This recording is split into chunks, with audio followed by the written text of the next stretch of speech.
Wonderful. It's a great facility, a great school, and a great community. You've been very kind to me. So, you know, I'll see it later. Ready? Yeah. Okay.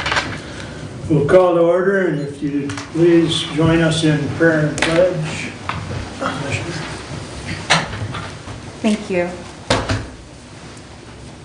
Reflecting this week as Thanksgiving. Thanksgiving is turkey wrapped and drizzled in gravy, but the holiday is more than great food.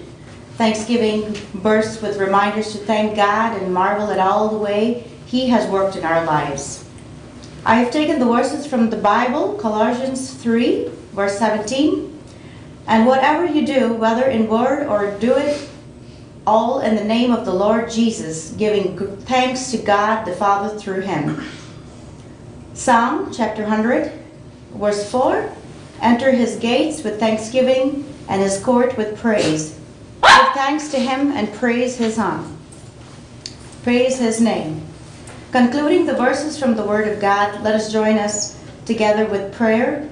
I truly give thanks to the Lord for Hillsdale County and all of our constituents who strengthen us officials with their encouraging words to make fair and noble decisions.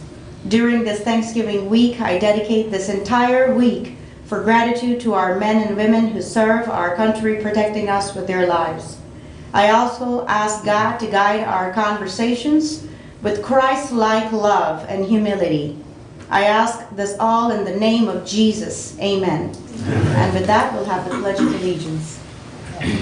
I pledge allegiance to the flag of the United States of America and to the republic for which it stands, one nation, under God, indivisible, with liberty and justice for all. Thank you.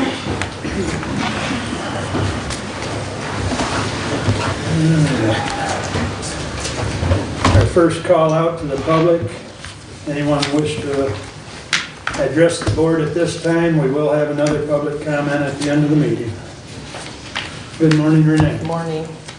Just a couple of updates for the Veteran Affairs Office.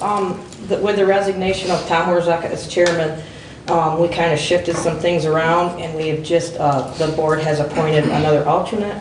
So I have 5 board members and 3 alternates. The second thing is to bring up the, so we have a revenue sheet from last year that office brought into the Hillsdale County, and it was $22,650,000 of revenue that office brought into the veterans and widows of the community. $22,650,000.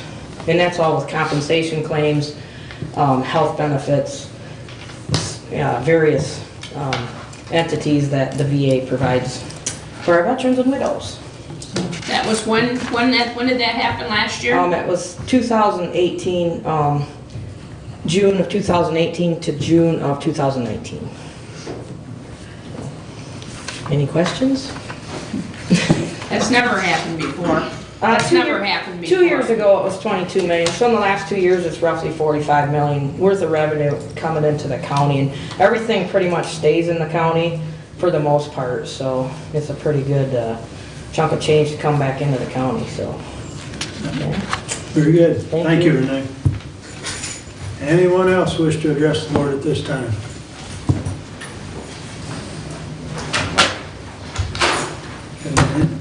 Good morning. How's everybody this morning? Chris Pollard, Wheatland Township. Thank you. I see that it's back on the agenda, the wind turbines, and I just want to kind of update with you a few things that I found out, and I would like to see the commissioners enact the Michigan law where they can actually remove and replace a township member if they have conflict of interest. To start off, what I discovered this last week is that we need to have a zoning administrator. I talked to David Stone. He said that the zoning administrator was Dawn Johnson. I then called Dawn Johnson, and she says she's not the administrator, she just does permits. In their own ordinance, it states that the zoning administrator, their duties is to receive all applications of conditional use permits, conduct field inspection surveys and investigations, prepare maps, charts, pictorial materials necessary or desirable, and notify the applicant in writing and decisions to the planning commissions. This was never done. They violated their own ordinance first by not having a zoning administrator. Excuse me. You're okay. Send in writing to the planning commission to start this whole process. May 17th of 2018, the planning commission met, and I sent the petition to you guys. You have the petition last time that I was here? You remember that?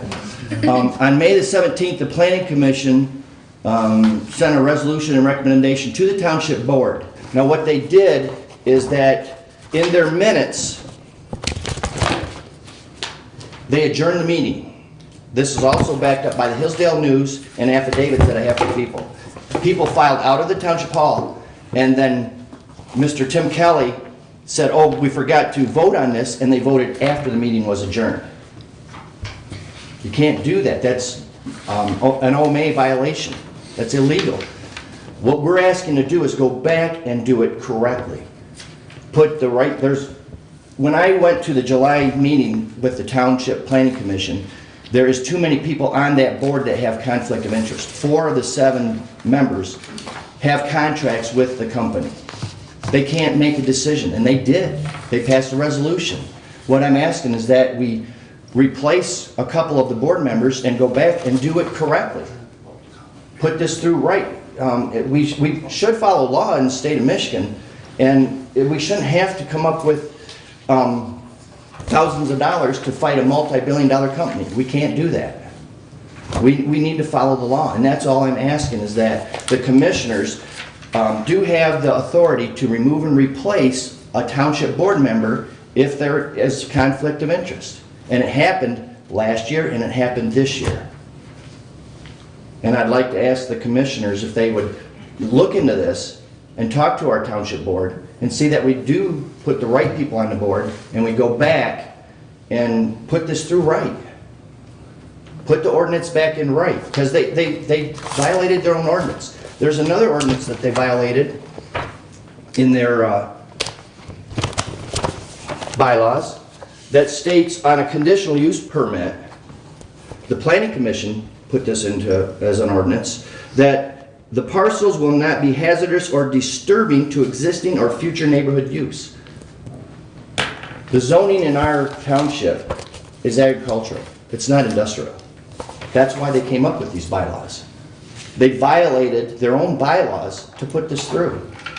And all I'm asking is that we replace and go back and vote it in correctly. Look at their bylaws, vote it in correctly. There's much more I could go into, but I just want to really emphasize that if we go back and do it right and follow Michigan law, that the people of the township would look at that and say, hey, it was done correctly. It was done by the law. If they would have done this by the law in the beginning, I wouldn't have been here. We wouldn't have even had a chance to, do anything. But because they didn't follow the law, that's all I'm asking to do. You gonna stick around for the whole meeting, Chris? My father-in-law has pneumonia in the hospital, and I don't know if I can. 'Cause I'd like to If talk to you it's a some more 2-hour later. meeting, I don't think I can. You can count on it being that. That's what I I'll thought. talk to you some more later then, or give me a call, please. I Yeah, appreciate please. that. I would like your number, Mr. I Wiley. told him to call you, and he said he didn't know your name. Oh, it's on the webpage. Call the I house. will look that up. Yep, thank you. Thank you for your time. I appreciate it. Say prayers for your father-in-law. Anyone Appreciate else that. wish to address the board at this time? You be next.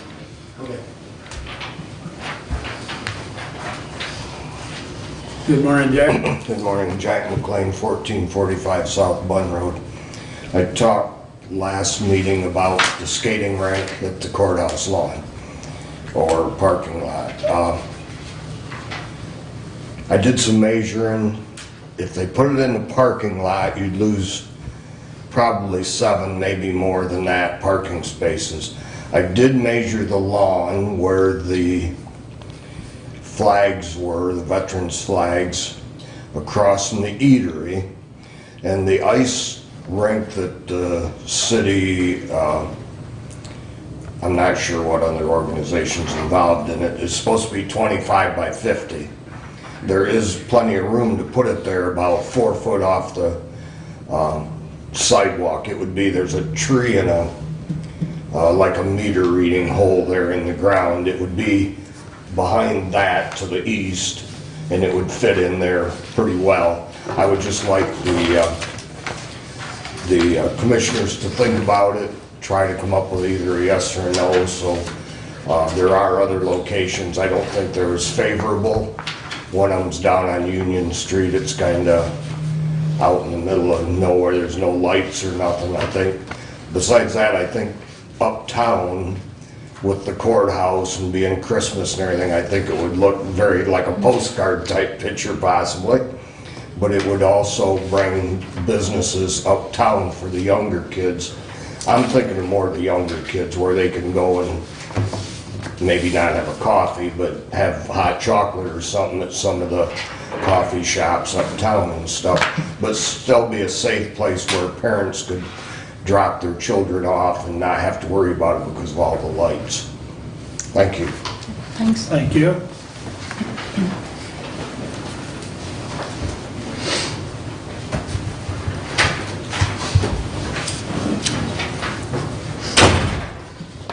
Tim Kelly, Witten Township, Bruce. Being my name was mentioned so quickly in this meeting, I've got the minutes from the township meeting. In here it states, Kelly moved and Thompson moved to adjourn the public hearing comments. Motion carried. Then Scott Simpson, no setbacks of any homes. They go on and on and on. We did not adjourn that meeting. When we had probably adjourned the public comment, should have been suspended. Okay? That's my fault. But that meeting was not adjourned. The people bailed, the newspaper bailed, and then they put in the newspaper that they adjourned the meeting and didn't make no decision. That meeting was not adjourned, and that decision was made at that meeting. So what he's telling you is a lie. And here's the paper. Do you want it?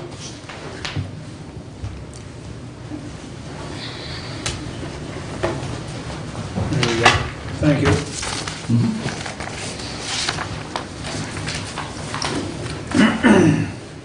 Anyone else wish to address the board at this time? If not, we've got one more at the end, so thank you. We'll continue.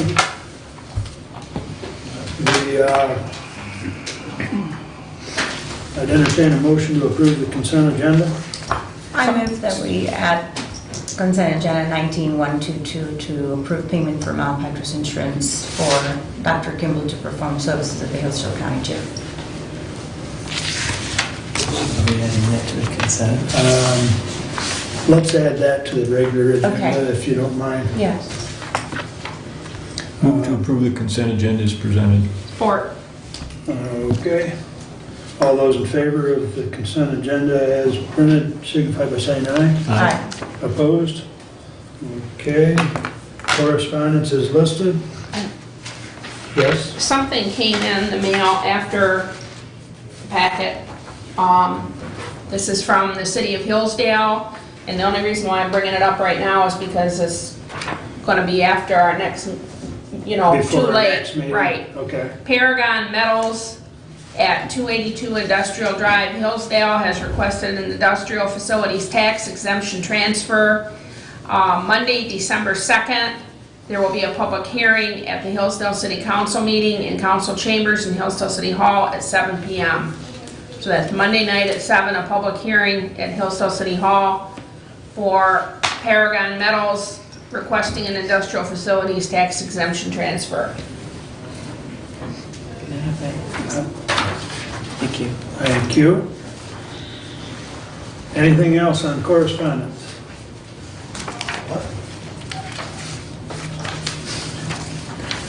Now, Oh, I move now to add the consent agenda 19122. to the regular agenda. Yes, please. Yes. Where are we adding it? put it down under my, since I know what's going on with it. Okay. Okay. I can help explain it, All right. so. All right, any other addition? Did we get support? No support. Support. Thank you. Now we can ask, or I can ask if there's any other additions or corrections to the regular agenda. Hearing none, all those in favor of the regular agenda as amended signify by saying aye. Aye. Opposed? All right. We have no standing order today, so we'll jump right into committee reports. And that brings us up to Commissioner Thurman. Thank you. So we're going to start with the Sheriff Department, because I did have the opportunity to go visit, take a 2.5-hour overwhelming visit to the jail, and it was very encouraging and learning at the same time. Bringing their reports, we have, as of November 20th, 2019, we have some reports on the current staffing and a breakdown that I received from how many we are currently having on board. We have 3 on first shift, we have 4 on second shift, 2 on military leave, and 1 on medical leave. Last week, probably this week would be, we're in the process of hiring full-time, and by the end of this week, we would have 2 more, which is in the process of being processed with the background and all the other formalities to be performed. So we have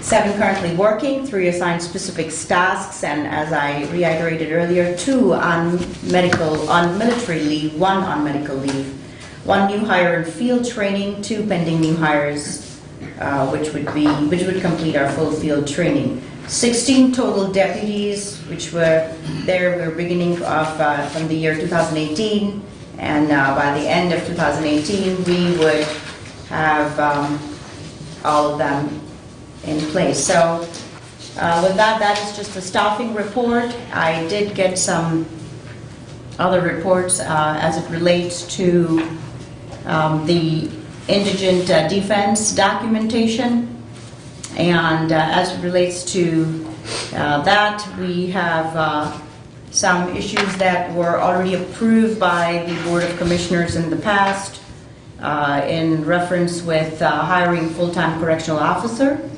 and that would meet with the contract of the state of Michigan. So the indigent, my apology, defense in Hillsdale County, they're working with Kim Berger's approval documentations that were given to the Sheriff Department, and the request from them is to have 2 more additional hires so that they would have what is it that they were working on with the Indigent Defense Grant, which actually runs from October 1st of this year to next early year, September 30th, 2020. And the only question arises is, why won't we do this within the time frame that's allotted to us? And if we were to go ahead, proceed after September 30th of 2020, would we lose the funding? So in that regards, there are some responses that the Sheriff Department awaits. And with that, I conclude with the public safety as it relates to Sheriff Department. Then going on to the update with... May I speak? I'm sorry, yes. Thank you. Good morning, everyone. In regards to the indigent defense, it would be 1 deputy that we're approved for. Our concerns are, as you well know, is that fiscal year started October. By the time we get this decision made, we're going to be 1 quarter done. That's 1 quarter of that money that, if approved, we do not have. Is this to hire the other jail guard? Yeah, we've been postponing it. You got permission, go ahead and do it. Kim should have told you, that money's been approved by the state. I would have liked to have known that. We never got confirmation that it was approved. Okay. So that makes, Well, the money's been approved by the okay, state. thank you. And This was easy then. Yeah, our concern was that we're going into a quarter that we'll lose that money. And as you well know, if we don't use grant funding, they're going to come next year in 2020 and say, you didn't even use the amount we gave you. Why would we? No, we'll reduce it by that much. So that's our concern. But with that pretty much takes care of it. I appreciate that. So we'll go ahead with that. call her and confirm it. All right, I will. Okay, I will. She got a letter, in fact, I asked the letter of one of the big shots up there if they were gonna actually get, because we're asking for more money this year. Sure. For things, and they sent me back a letter and said, yes.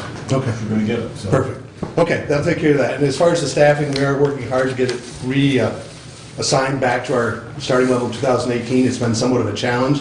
The officers we have hired are experienced officers, so that should abbreviate the field training. Our goal is to have our third shift by early spring back. And again, I apologize to citizens that we don't have a third shift. It's a very painstaking decision that the sheriff and I made. Our intent is to have full 24-hour protection, and we plan on that by spring. It's a matter of getting these people trained and out on the field. So I appreciate your patience. Thank you. Thank you. Go ahead. Carl, Yes. two questions. Go ahead. First of all, are the psychotropic and psychotic drugs being paid for now by Lifeways through the mental health millage? They are. Okay. They are, and that's a big savings. Second question is the person that's out there working through Lifeways. Yes, Gail. Making sure that people come in or getting the mental health coverage they need and everything. Is all of their office work and paper and office supplies, that's what I'm looking for, is all of that being paid for through Lifeways now? We're finally on board with that, yes. So again, the taxpayers' money's going for it, should be going. Yes, we did go back. Okay. So we're squared on that, and that's working the way it should be. And that's all been coordinated with Derek? It's been coordinated mainly through Lifeways, are the ones that are actually paying it, and we're getting the back bills from Nash. Okay, and then my last question is, on the dental coverage, you guys are you taking all of your patients who need dental coverage now to the dental clinic out there? We've had conversations with them, and again, the billing was not cheaper than what we're currently receiving. It was not cheap. It was not. It was still. And that's why we did make that change. It was still $300. It was still outrageous. Really? And we had Lieutenant Stuyvesant contact them for just basic extractions, fillings, and they were higher than what we're paying now. It shouldn't be. No. It should not be. But that's why the change was made in the first place, is that they started to be higher than what our common dentists are here, so we can't, even though it's state funded and it should be somewhat of a discount, for some reason it's not a discount to us. Interesting. So, Okay. Is it all right if I talk with Rebecca again at the health department? love to have you advocate for us. Okay. Thank you. Appreciate it. Very good. Thank you. Thank you. Please continue. All right, thank you for that. And so this is good because once we know that, because it was on a hold, and I don't believe the sheriff department knew exactly that they could go ahead and hire. So this is a really good news that you've gone ahead and said that let's move on with that. So there won't be any waiting. So moving on forward, we have, with that concludes that, and thank you for Under Sheriff Albright to give the rest of the details as it relates to indigent defense. We go on to the wind turbines, Wheatland Township.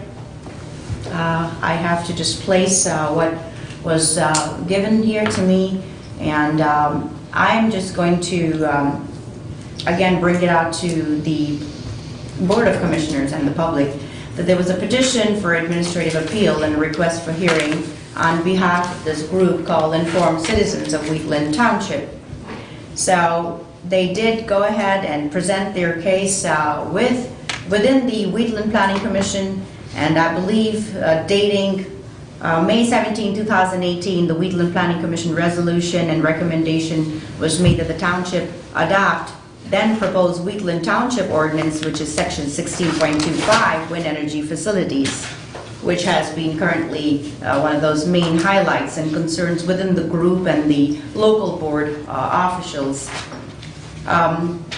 Next spot, going on to Last year, 2018, during the month of June, Wheatland Township Board amendment and adoption of Wheatland Township Ordinance for Section 16.25, wind energy facilities was further debated and within the board members and again, the concerned group.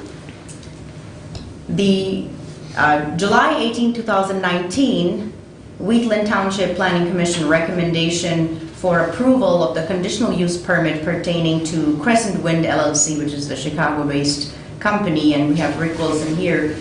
They had further debated with the questioned all the interrogations that took place within the township and the group.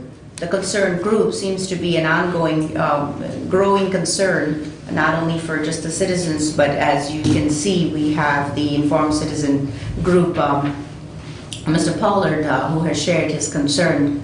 And so moving forward, I believe this particular group went ahead and have tried to file a lawsuit in regards with understanding that there is a conflict of interest. Further dates that were shown was dates to August 13 of this year. Wheatland Township Board adoption of approval of conditional use permits pertaining to the Wind Crescent LLC was further debated again, and I believe they are not moving forward because of certain concerns as it relates to financial stress and also the conflict of interest that was mentioned by the group lead, which is Mr. Pollard. So in conclusion, Wheatland Township and Planning Commission, Wheatland Township Board, I believe they were approached time and again by the concerned group. Wheatland Township Zoning Board of Appeals, they need to be aware that there is a certain request made by the citizens who are concerned deeply, who are going through this legalities and going through all the issues that they feel have created a lot of conflict of interest. The conditional use permits, which was approved by the Planning Commission on July 18, 2019, I believe need to be re-looked again. So with all this, I did have the opportunity to talk to various individuals, not only of the group, which is the Informed Citizens group, but I did have a lengthy conversation with the supervisor, Mr. David Stone, a telephone conference last evening, and prior to that I did have some conversation with the Vice President, Mr. Rick Wilson for the Crescent LLC. At this point, the Township Supervisor, Mr. Stone, has made certain comments, and so has the Crescent LLC. They have made their comments along with Mr. Chris Pollard. Their group has also made various comments on several occasions. But hearing from all of their sides, all I can make of this is that that what we are doing today here is presenting it to our public and educating our public as to what is going on with the township, who is hurting on various levels, whether it is the board having conflict of interest, like keep reiterating that, along with the fact that the concerned citizens have issues in regards with the Zoning Board of Appeals. So it's the township itself, I believe, has gone to various lengths in going back and forth talking, and to an extent that we have the group lead, Mr. Pollard here, asking us for our service to a point that I can only mention this, that the township officials and the Informed Citizens Group, in my opinion, need to sit and resolve this in a civil manner so that we can move forward towards a unified decision. I have tried, like I said, talking to all of them. My role in this is only so much as it relates to serving these many townships under the District 5. But I believe very strongly in my heart and in all the work that we are doing that we can settle this by opening up the means of communication.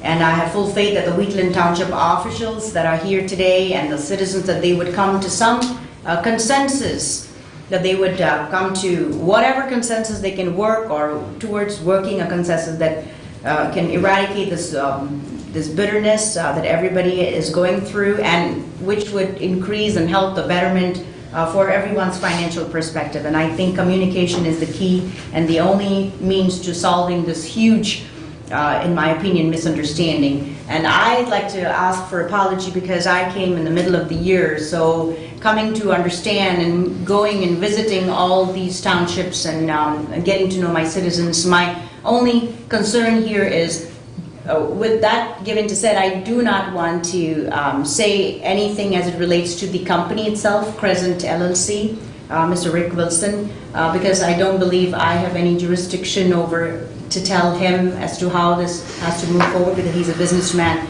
My duties towards my citizens is, I think you need to sit down, and I believe the officials, the board officials and the zoning board of officials, if there is something or flaws that has happened, then I would suggest that you bring it back to the table with a cup of tea and talk it out. And I believe communication is the only key. You can resolve this together as the township. And that is my only suggestion here. And I cannot recommend anything, because again, my duties only involved to so much, but I have full faith that this can be resolved within the township officials and this concerned citizens. We need to hear our citizens as well, and we also need to understand where and if the board has gone wrong. So with that concludes my report for the public safety and the update on wind turbines. She has to do her. Yep, if you would, please take up Yes, action please. item. And the next is consent agenda 19121 to the Honorable Board of Commissioners. We, as the Chairman of the Board of Commissioners and the Chairman of the Judicial Committee, recommend the approval of the following resolution. Whereas Lance Benzing Jr. assumed a position with District Court as a criminal magistrate, and whereas in accordance with MCL 600.8503, which states that magistrates appointed by the judge must have approval of the Board of Commissioners, and whereas District Court Judge Sarah Lisney has requested the approval of Lance Benzing Jr. as a criminal magistrate, therefore be it resolved that the Hillsdale County Board of Commissioners approve Judge Lisney's appointment of Lance Benzing Jr. as a criminal magistrate. Respectfully submitted, Namrata Carlin, Public Safety Judiciary. Support. Moved and supported. Any comments or questions? Basically fulfilling a statutory requirement. So, all those in favor signify by saying aye. Aye. Aye. Opposed? Resolution passes. Thank you. Anyone have any questions for Namrata? Okay, moving right along. Julie, you're up next. Okay. I will open my report with further discussion on the ambulance contract that we approved last week. I understand that Commissioner Caswell would like to make a statement. Is that correct? Sure. I wrote this to the ambulance guys after our meeting. After the commissioners' meeting on Tuesday, that was 2 weeks ago, Mark sent me material that Dave Slifka had sent him about hospital-to-hospital transfers. I was perplexed because I knew we'd taken that out of the contracts. Then I sent out an email to the four of you, these would be the ambulance folks.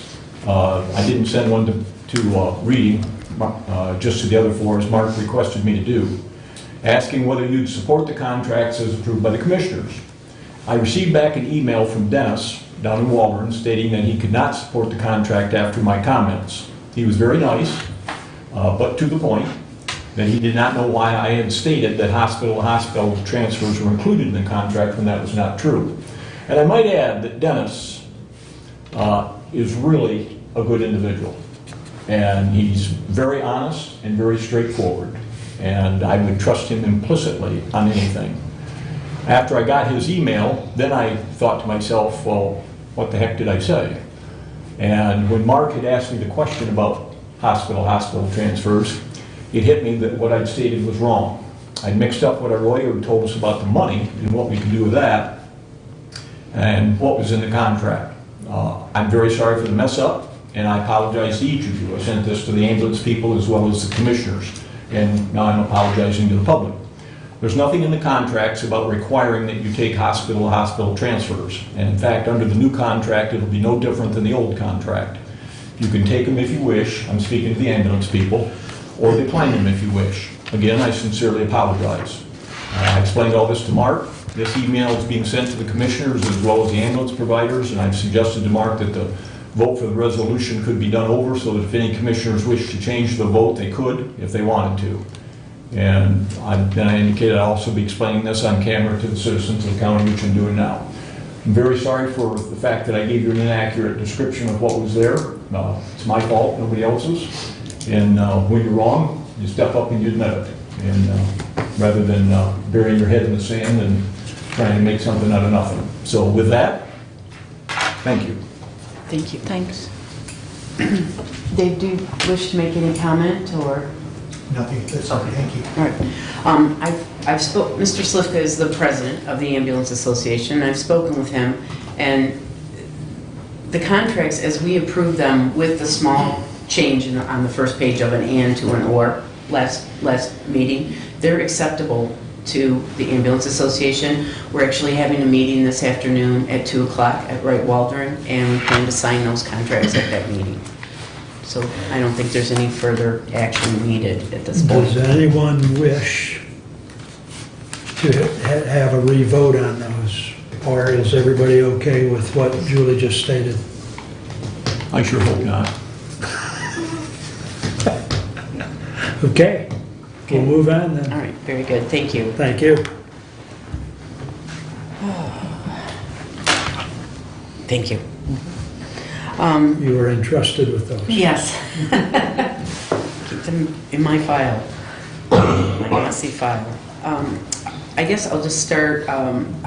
Last week on Thursday, we had the student tour of this building here and all the county offices, and I just have to say, it went really well. We had 15 students here from the Jonesville school system, and we split them into 2 groups. We didn't have time to go to all the offices with all the students because they were, in fact, so interested that they asked a lot of questions, and so both groups weren't able, within an hour, were not able to make it through. And I did talk with their advisor, and we would like to do this again with another group of students next time in the next semester, and we'll hopefully have like 90 minutes to do it. What was the age or the class? They're high school students. So it varied, or Yes. was it all seniors? No. or- Mm-mm. Okay. No. Okay. And so, but I just wanted to compliment everybody in the county offices here at the building. They all were awesome. They had great presentations, and they were great about answering the students' questions. It was a fantastic time, and as a matter of fact, I stood by the front door before they loaded on the bus, and one or more of the students, several actually, commented to me that they thought they were going to be bored, but it was really very interesting, and they were really glad they came. So it was a great experience for everyone. I really appreciate all the work and effort that everybody put into their presentation. Moving on, I didn't have time to talk about this at the last meeting because I actually went to the traffic summit for the county. That's put on, it's a combination between MDOT and all the road entities in the county, the road commission, and City of Hillsdale was there, City of Jonesville, City of Reading, City of Litchfield, they were all there. So I have the information about the future projects that will be happening in 2021. But also, Stephen Duke, I believe is his name, that's the head of the Region 2 Planning Commission. He was there also, and we always, every year, the dues are pretty hefty to belong to that organization as a county, and we always pass on it, but there are grants and so forth for roads that could be gotten if we chose to be a member of that. So I'm just saying it's something that we should think about, and I'm going to leave this information in the commissioner's office, and if you have a chance to take a look at it, you should. And I would like to, at some point, allow Mr. Duke to come in and make a presentation to us as to what the benefits could be for us joining that organization. Because I think there's a lot that we just don't know about and that we can't take advantage of because we're not a member. I think that it will be timely when the Hillsdale County Planning Commission sunsets, because when I was on the Planning Commission, we did that ordinance and it went through the commissioners, and I think it was a 5-year ordinance, and that's gonna sunset. And when that sunsets, that's the time, because we went through all this when I was on the Planning Commission, and we considered joining that Region 2 Planning Commission, and we could have done away with the Hillsdale County Planning Commission and joined that, and we chose not to, and went ahead with the Hillsdale County Planning Commission and did an ordinance. But when that ordinance sunsets, you guys are gonna be faced with that decision again, and that's the time, that's the timely time to consider that. And I can't remember right now off the top of my head, I have a copy of that ordinance at home, and I'm sure every planning commission member has a copy of it Yeah. in your stuff. I'm not remembering, I think it's 2021, but I'm not, That's don't when quote me on that. that's the time Yeah. to consider that. Thank you. Just an update, the 911 board did approve the union contracts at the last meeting, so that's all taken care of. We will have that At the next meeting? at the next meeting. Okay, so Um, we'll add that to the agenda. Yeah, Doug and I have talked, and he sent everything that we need to Jody, so we'll have it on for our ratification at the next meeting. Okay, very good. Thank you. Also, I have a couple things here. You guys probably all got this, that the Michigan Township Association meeting is Wednesday, December 4th. It's going to be at 7 PM at the Hillsdale Township Hall at 1469 Lake Wilson Road. I will be on a mission trip with my church, so I won't be able to attend, so hopefully somebody, one of us will Give it to, be there. Also, I received the invoice from the EDP for our membership to that organization for $1,500. So I'm gonna go ahead and pass that on to Jody, so that that can be taken care of. What else do I have here? This is an update from the Community Foundation on the parks money that's available to the parks. They will have $828.90 to work on a project from an endowment that's there at the Community Foundation. So that's available, and I'll forward that on to the parks.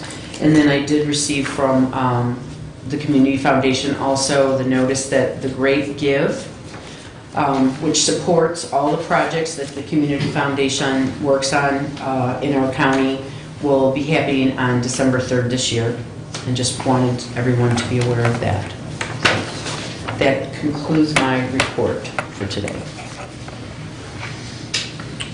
Any questions for Julie? Just one thing, if I may.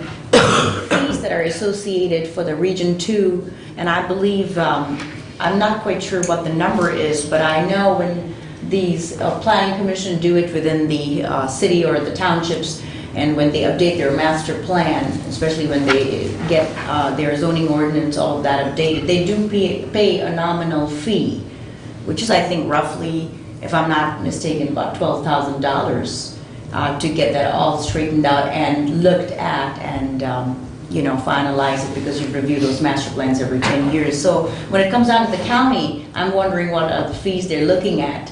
And It was $15,000, I oh, believe. okay, so Okay. pretty nominally high, in my opinion, when already Hillsdale County's many planning commission, townships and cities do involve themselves. So in my opinion, I think we should just be included, without being a member, by paying such a nominal fee. That's just my opinion, so.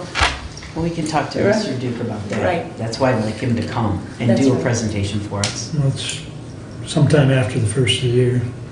I'd like to arrange to get him on Too the cramped agenda. here at the Right, end. yeah, no problem. I understand, but yeah, Yeah, I would okay. like to do that. And just check with him as far as like maybe Availability. February. Okay, Yeah, okay. Thank you. thank you. Questions? No? You're just waiting to jump into the meat of the meeting. Wants to talk about the budget. Well, Bruce, you have the floor. 19118, the Honorable Board of Commissioners, we recommend tentative approval of the attached 2020 general fund budget for the County of Hillsdale. Respectfully submitted, Bruce Caswell. I move to adopt this resolution. Support. Derek, do you want to go off what's in here, or do you want to go off what you sent us? Come on up. Whatever the board would Okay, like. go back to the email that Derek sent you. He sent you two pieces. The one on the left is the item that we'll be looking at first. It's a budget report for the county commissioners. Now, I want to explain what you've got in front of you so you understand. I had him highlight the 2019 amended budget and the 2020 proposed budget. And that's highlighted so that you can see what this year's budget, proposed budget, looks like compared to last year's proposed budget. Now, for instance, the first number that comes up for you, the first section that comes up is the Board of Commissioners. You all got that? Yes. Okay, you can see that for this year, the proposed budget is that we would spend $72,472. That's at the bottom. If you go to the right, the proposed budget for next year is we'd be spending $69,176. Now, the column clear to the right, proposed changes to requested. You can see the requested budget for 2020. And then the column clear to the right shows you how much that requested budget was reduced in order to get the proposed budget that you have in front of you. So the requested budget for 2020 was, for the commissioners, was $75,849. That has been reduced by $6,673. And that gets us to the proposed budget, which is $69,176. And we all follow? Yes. Is there questions? Because when Derek starts going through this, we're going to bounce back and forth between these things, and I just want to make sure you understand it all. Any questions? Okay, Derek, go ahead. So in the Board of Commissioners budget, that's the first budget. It's a reduction of about $3,000 from last year's budget. And the requested budget was kind of built with the run rate of legal fees that we've been experiencing this year. And the proposed budget is optimistically hoping that that kind of stuff starts to die down. So that's the biggest change from the requested to proposed. From this year's to next year's, the biggest change is mileage, travel and mileage reduction, with the introduction of the county car for the full year. Hoping that has a pretty big impact. And I know the board's been kicking around mileage rate reduction for reimbursement and things like that, so that might be something you want to talk about. But all in all, that's about the only changes, the only major ones. So it's legal fees and mileage, and like I say, it's an optimistic goal for next year.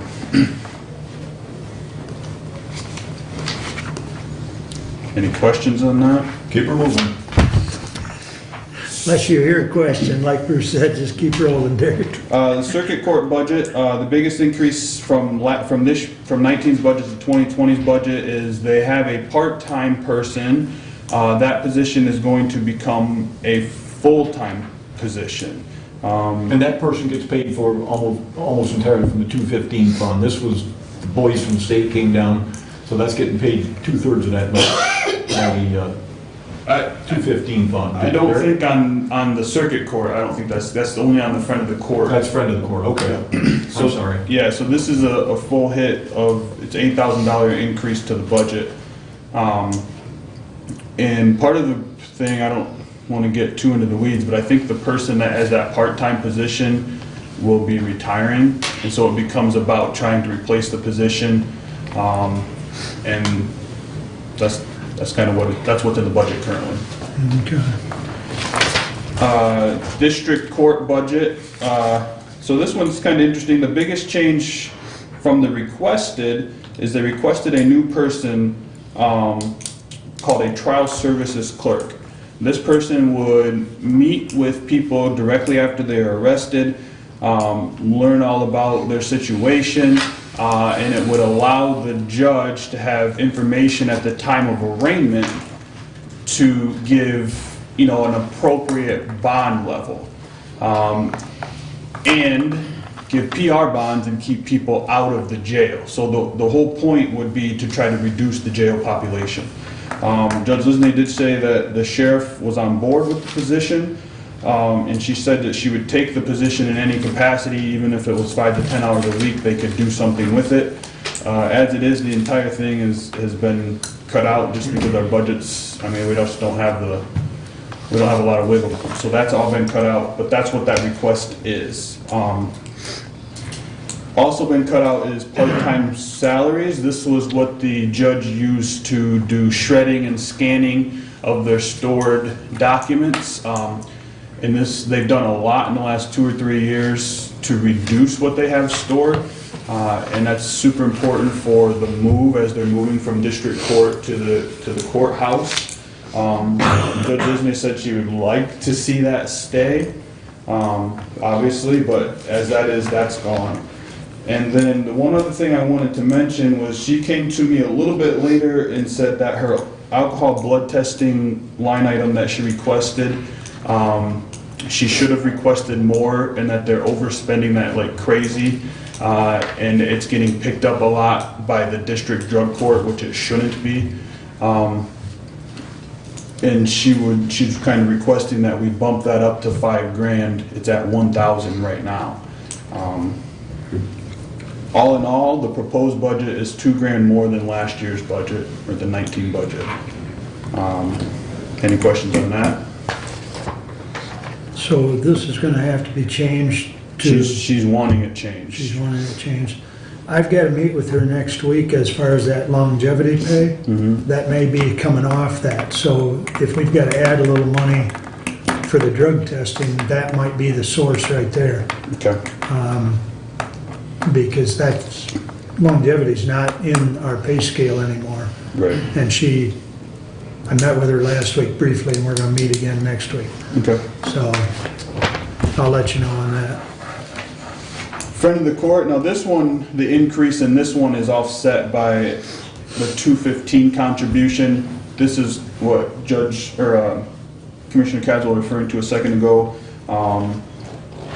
where the state court administrator's office came down and said we had to restructure the hierarchy at the front of the court, and it included a new position and some pay increases, and that they would pick up that. So this increase here, most of it, or a lot of it, you'll see, almost all of it, you'll see offset on the revenue side. Jury board, I believe the jury board's role is to go through jury questionnaires for jury eligibility. No change.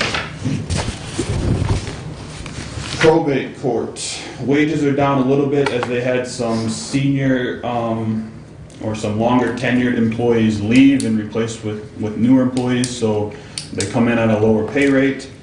Also, we reduced the contribution to the family treatment court. They have a grant similar to district court called the Family Treatment Drug Grant, where we contribute 18 to 22 grand a year. And the idea is to build up that fund balance in that drug court so that they can maintain it for a year without funding.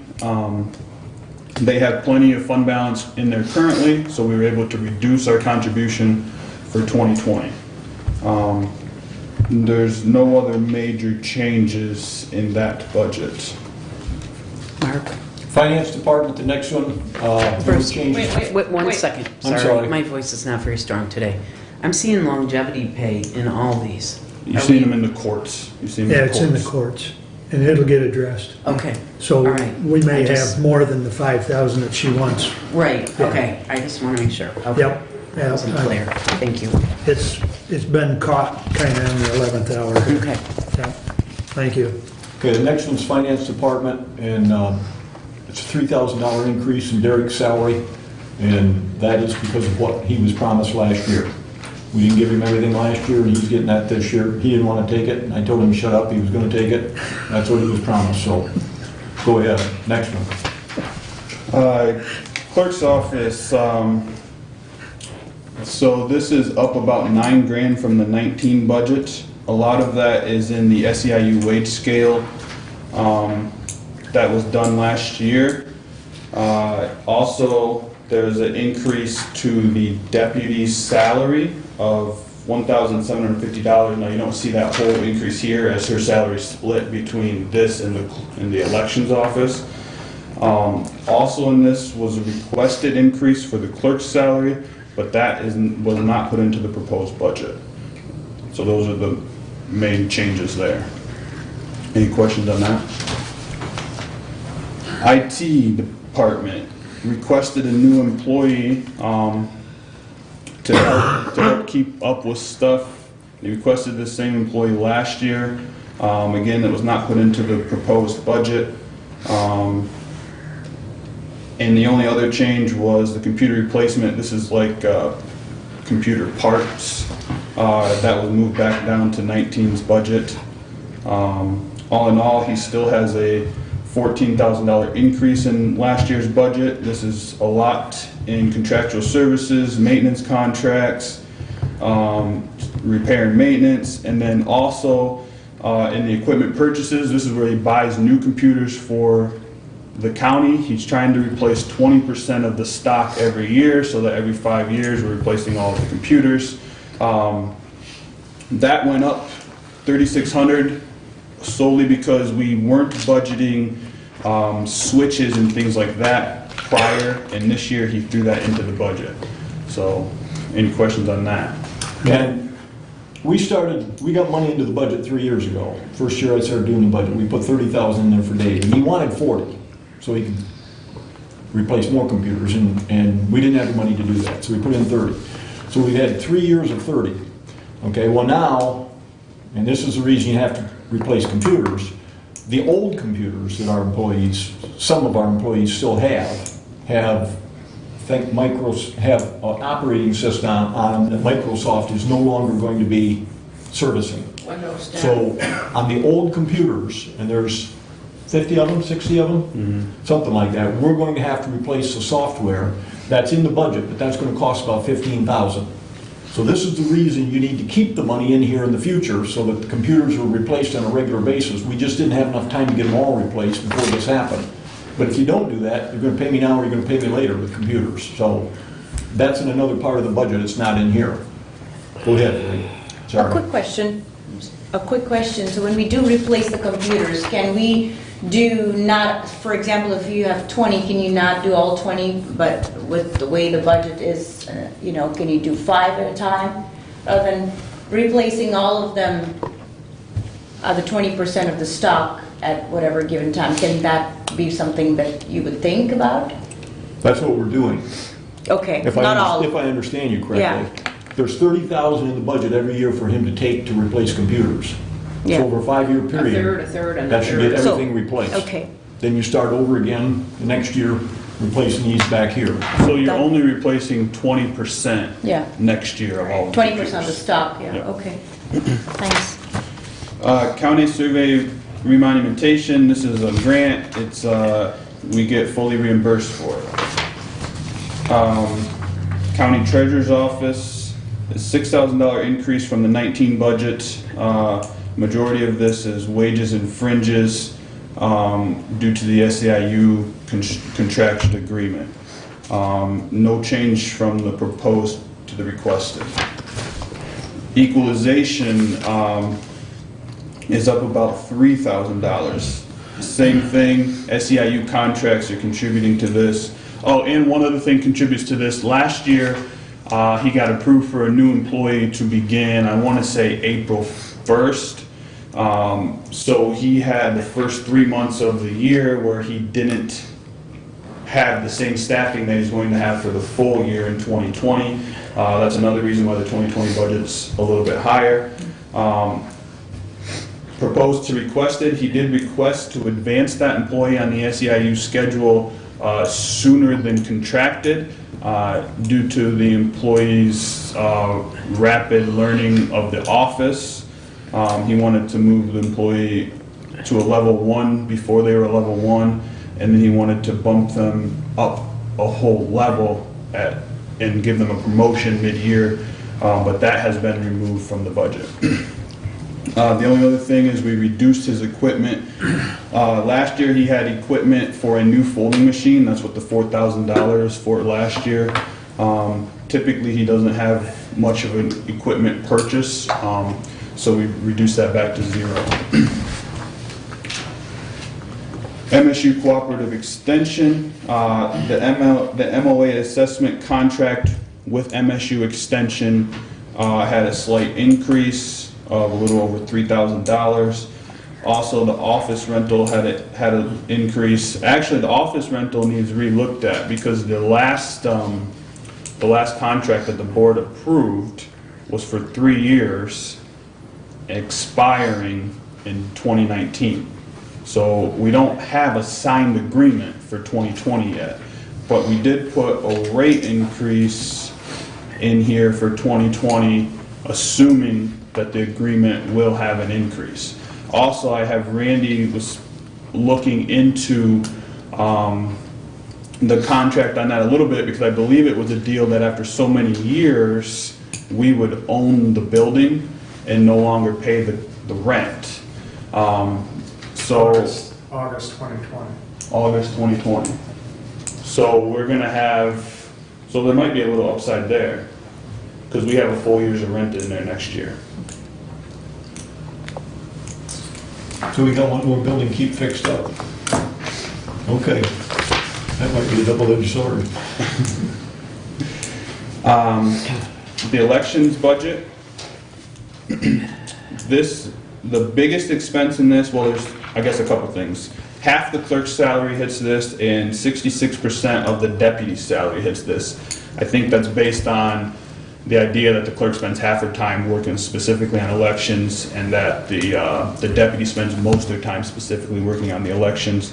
The other major expense in this budget are the election ballots, right? And next year is a presidential election. So the election ballot cost that we put in is based closely to what we've spent in 2016, which was also an election year, or a general election year. And then the other thing that we did was we split it out. They used to put a lot of stuff into one line called printing and binding. We've created a couple new lines to split it out so we can see the cost of election ballots, postage, advertising, and software all split out, and just have a clearer picture of where that money's going and what it's being spent on. There's no questions on that. Buildings and grounds. He requested $20,000 for a part-time person. I think it was supposed to be a clerical person. That has been removed. Also in this budget, with the idea that we'll be moving out of the annex 3/4 of the way through the year and be into the courthouse, that after 3/4 of the year, we would be able to reduce the maintenance and a janitorial position. So that has been considered in the 2020 proposed budget. A few other things that changed were mostly based on run rates. Courthouse utilities, we saw a lower level of utilities in 2019 because most of the basement is empty. In 2020, it's going to go back up, so those utilities should go back up. So we've accounted for that. Along those same lines, we're hoping that the annex utilities start to go down if we're going to move out of that building. So we've tried to account for that. So we have enough in there to account for 3/4 of the year. There's no other major changes. Any questions on that? Public defenders. This used to be the section where we paid for the probate representatives as well as the criminal representatives. Now that we have the Indigent Defense Fund, all of those attorney contracts come out of that fund. no longer out of the general fund. And the county just makes a contribution, a required contribution. This year, I believe it's right around $113,000 to the Indigent Defense Fund. That is what we used to spend on paying the public defenders. So that is no longer in this. Now all you see is the probate representatives in that 136.5. That should cover the 3 contracts, unless there's any last minute increases that I don't know about yet. Prosecutor's attorney, about a $9,000 increase from last year to this year. A lot of that is trying to accurately predict fringes. Nothing below wages is really affected. It also is about a $1,500 increase for the assistant prosecutor, who was hired last year,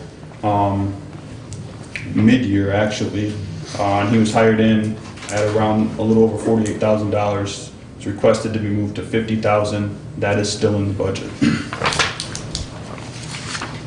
Register of Deeds, small increase based on SEIU contracts, no change from the requested.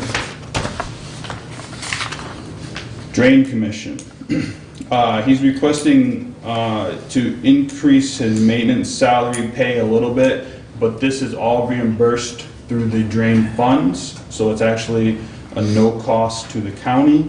So it looks like a huge increase, but it's nowhere near that big to the general fund.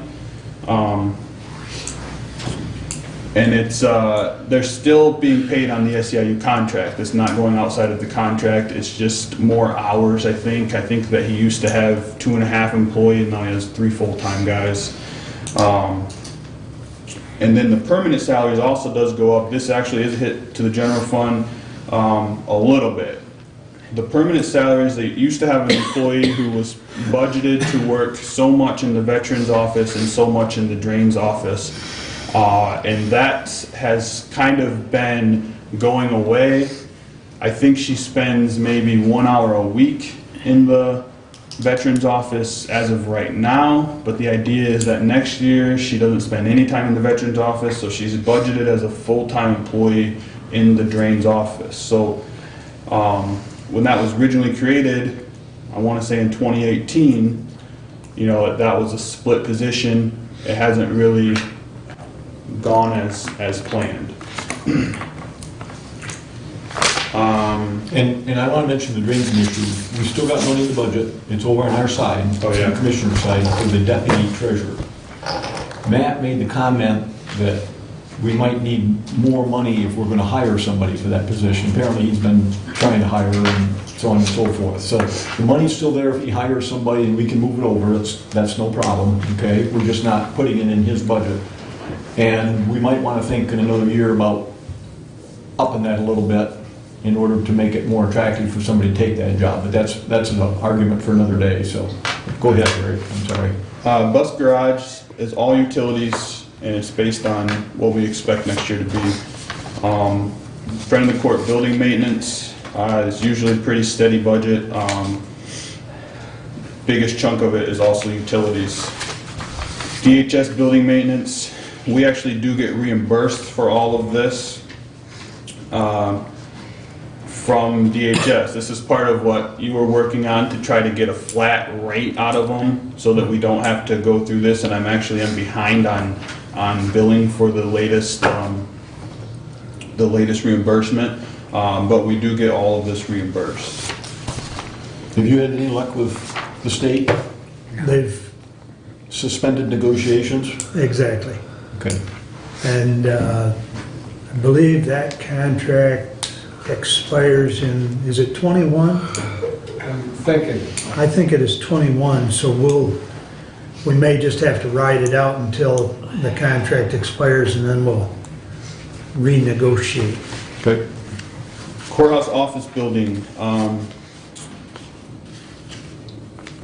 it's mostly utilities, which the utilities are pretty low on this building, by the way, just FYI. Just so all of you know, and I've said it before, but just to remind you, with the heating system that Randy and his crew put in here, we're paying between $40 and $85 a month to Michigan Gas Utilities. 40 to 85 a month.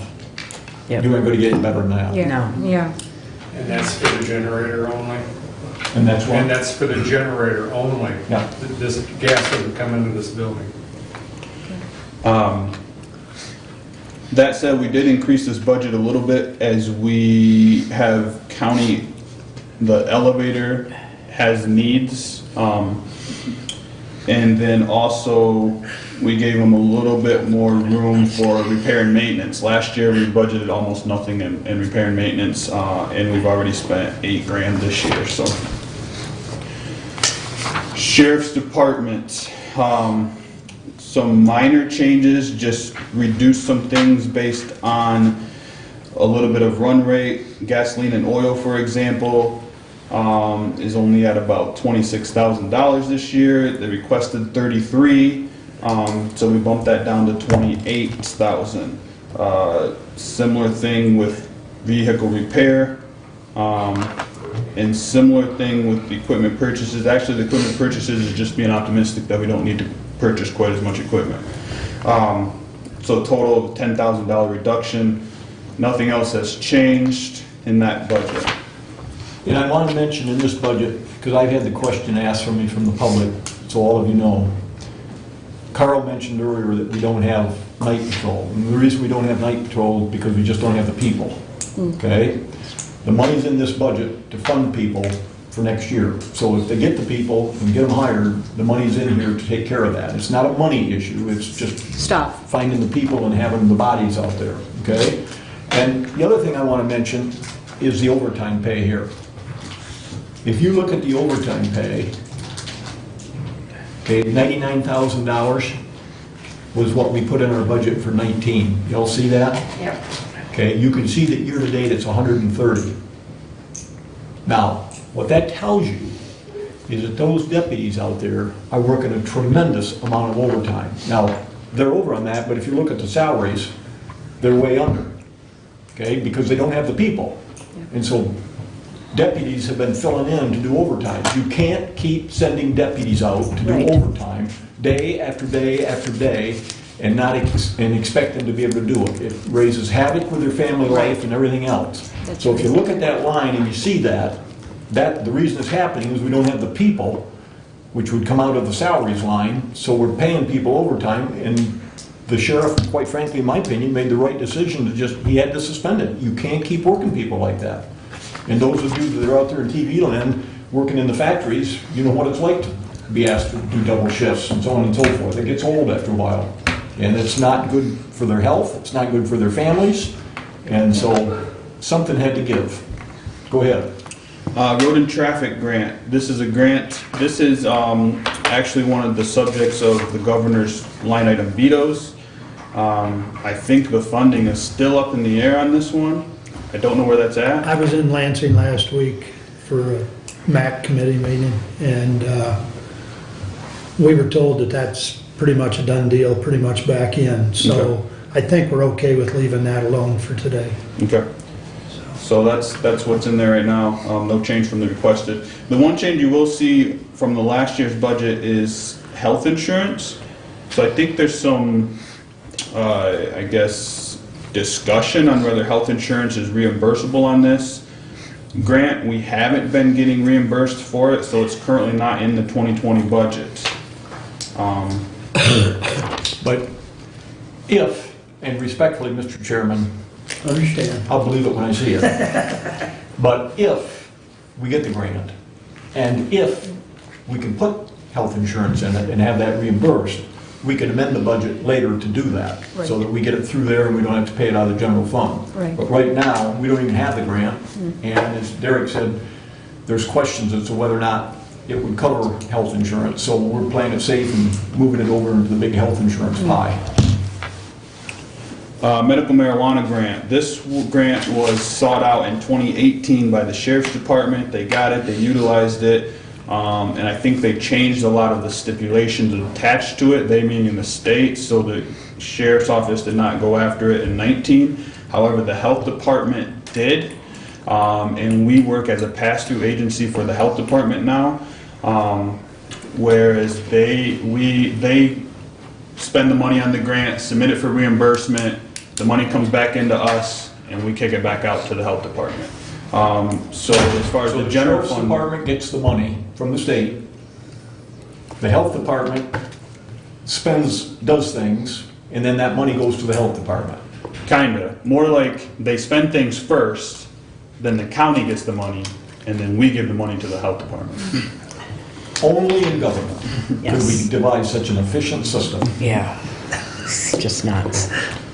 Marine Patrol Enforcement, this is also a grant, it is fully reimbursed. Jail Corrections, one big change here is last year we budgeted to run the indigent defense deputy through this department. We've been directed to run all expenditures through the indigent defense fund, so we are not budgeting that person in our general fund anymore. He's strictly to be paid out of the indigent defense fund. This is the person that Under Sheriff Albright was talking to you about a few minutes ago. Right. So that should get up and running here soon, but like I said, it'll all be paid out of the indigent defense fund.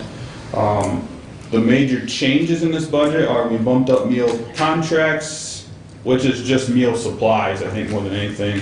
And we bumped up inmate health services.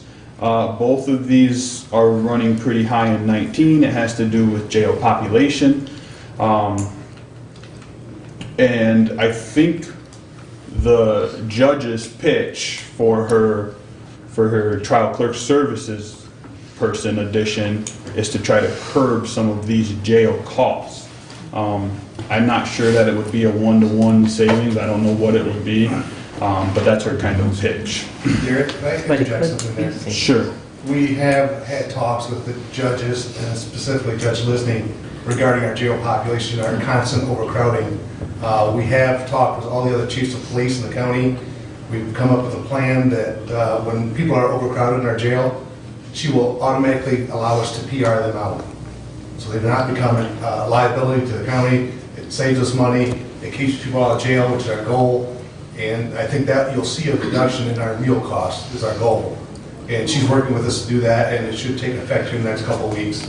Everybody's on board to do that. So again, that should cut down our jail population, and the goal is to get people out of jail. That's what you have. Derek, in the inmate health services, to date, we've spent $60,630.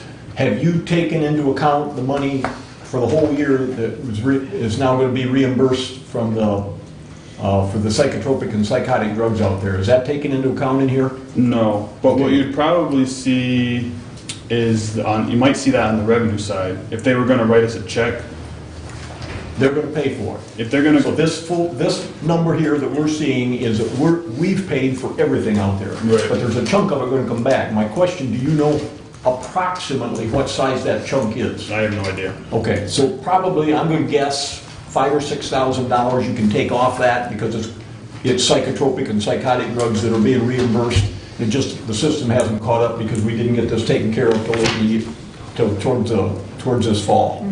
So when you see the number over here for next year of 61,765, that'll be pretty close to what we actually need when you remove the psychotropic and psychotic drugs out of there. Now, the other piece I want you to see is the meal contract. You see that's up to 140,000. And that's, you can't get any fuller than we are right now in the jail. We've been full all year, you can't get any more than that. And that's a little, just about what we're spending this year. And we've looked into, in the past, we've looked into privatizing it, taking bids and everything else. It'd be a whole lot more expensive than That's the way right. we're doing it right now. So it's just part of doing business. And the other thing is, commissioners, and I remember this from my school days, we keep talking about overcrowding in the jail. Need more beds, we need more room, so on and so forth, okay? Well, if you build a bigger jail, first of all, they will fill it. And second of all, if you're gonna have a bigger jail, you're gonna have more food costs, you're gonna have more inmate costs, you're gonna have more corrections officers costs, so you gotta take that into consideration as well if you decide to go out and ask for something like that, because it's gonna be a whole lot more expense just to operate the place. Maintenance too. Everything, yep. Derek, go ahead, sorry. You good? Office of Emergency Management. This is where Doug Sanford gets part of his salary to supervise this. It's housed at the 911. It used to be housed at the jail. The major change here is the equipment purchases. This was originally put in for new radio equipment to go into Doug's new car. However, he did not order that equipment, and the radios are being installed currently. He doesn't know if he'll be able to put it in afterwards, if there will be room with how they're doing it. So it's possible we won't even be able to order that radio. That being said, Doug is still trying to get quotes on putting up his tower. This has been being talked about for 2 years. So that money could very well also go towards something like that. But as of right now, that 7,200 is kind of, we don't know where it's gonna go yet. Animal control. This is one deputy, one full-time deputy. I don't believe he actually is doing animal control 100% of the time, but when he's not doing animal control, I think he's doing other deputy work. Right. But like I say, it's one full-time person. And it's not, I don't believe he's not doing animal control full-time. He is, they're using him over on the law enforcement side That's right. quite a bit. What, half the time? I would say at least half. Half, At least yeah. half the time. So it's like another deputy, but we put it under this That's just so you can see what's going on. But he's not out chasing dogs for That's right. all that time. Department of Public Works. This is, it's a board that the drain commissioner oversees. It's strictly, all it is splitting his salary to ensure that we have a budget for the Department of Public Works. Bill Word used to say he couldn't remember the last time they even had a meeting. So it's kind of more of a placeholder than anything.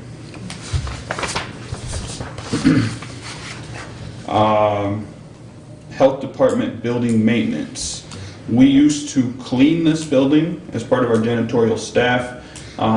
They now outsource that cleaning, so we now only have the cost of the maintenance. That's why you see a huge reduction from the 18 activity until now. And the 8,000 seems to be pretty close to what's required there. Lifeway's building maintenance, this is all reimbursed as part of our contract with Lifeways. They pay a base rate and a common area maintenance rate. The common area maintenance rate is supposed to equal what we do, what actual maintenance we supply. So like I say, it's all reimbursed. Medical examiner, I believe 2018 was our first year with Lenawee, or was it 17? We did. 18, right? We did not used to contract with Lenawee. We used to contract with Lucas County. Lucas County. But our system was a little bit broken, so sheriff pitched moving to Lenawee. I think the system is much better, but it's also much more expensive. We're projecting this year to spend somewhere close to $100,000. That's what we have in the proposed budget, is $100,000. Last year we spent, or in 2018 we spent $123,000. So we have seen some reduction from 2018. I think part of that is because we've asked them to be a little bit more prudent on when they do issue autopsies. Any questions on that? Veterans. Chairman, I want you to know that if, God willing, I'll pass away at home, and when I do, my wife's got clear instructions not to do any autopsies. Only if it's suspicious. I'll give the county some more money one last time. Veterans burial. So this is where the Veterans Office supplies services to the families of veterans who pass away. This is a crapshoot every year. If you put in 15, they have $10,000 worth of burials. You put in 10, they got $15,000. So we picked 12 in the middle, and you just never know. You know, we don't have any control over it. That's right. Veterans Counselor. This is another area where we could see an impact from the governor's line item vetoes.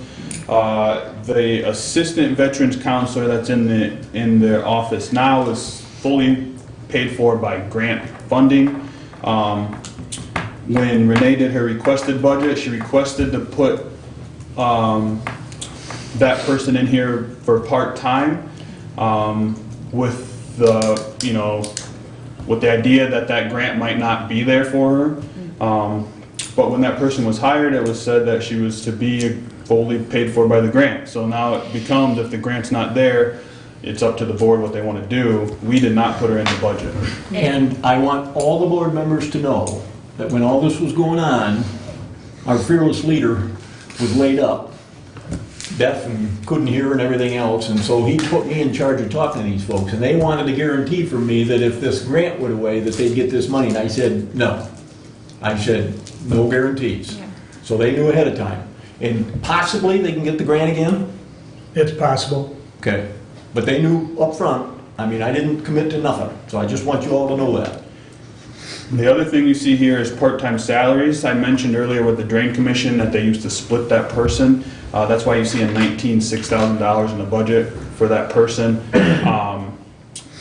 It's not in 2020 budgets as she's fully in the Drain's budget now. And that's why you see a reduction in her budget from 19 to 20. Also, the Veterans Counselor had requested an increase of $1,600, and that has been removed as well. Planning Commission. I forgot, this is my fault, I forgot to update the requested column. The requested column did have a new person 1 day a week in it. So I'll have to make that change. But it's not in the proposed budget. And the proposed budget is the same as last year's amended budget. Right. Plat board, I've never seen this $240 spent in my 6 years here, but there is $240 there for the plat board. Health insurance, we had, do you remember the rate increase, 4%? 5.1? Yeah. 5.1% increase, but I actually take and I, predict, how many people will have in single, two-person, and family, and run that out to come up with my $1.3 million estimate. So we got about a $105,000 increase from 2019. One thing that I also plan on... 115. Yes. One thing I also plan on doing is open enrollment should be ending tomorrow. So we should have a good idea on who's in the HSA, who's in the HRA. Last I looked, there was about 23 people in the HSA. And I'll do another projection to see if there's any more last minute upside there. But it should be pretty close to that 1.3 million. The insurance buyout is just based on how many people we have taking the buyout. The priority health employee reimbursement, this is the section that would change the most based on how many people move over to the HSA. This is what we pay when people utilize their insurance above that wrap down deductible. The county picks that up. Typically it's around 120 grand. The highest I've ever seen it was about 3 years ago. It was about 220 grand.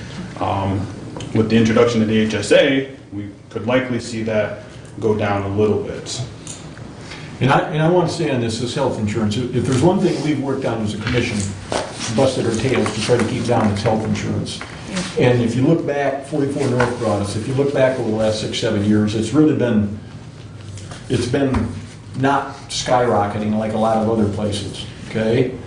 But you can still see we've got a $115,000 increase. Now, there's a lot of ifs and buts and candy and nuts that go into this thing. One is, as Derek said, how many singles, how many two-person, and how many full families. The other is, how many people are actually going to take health insurance?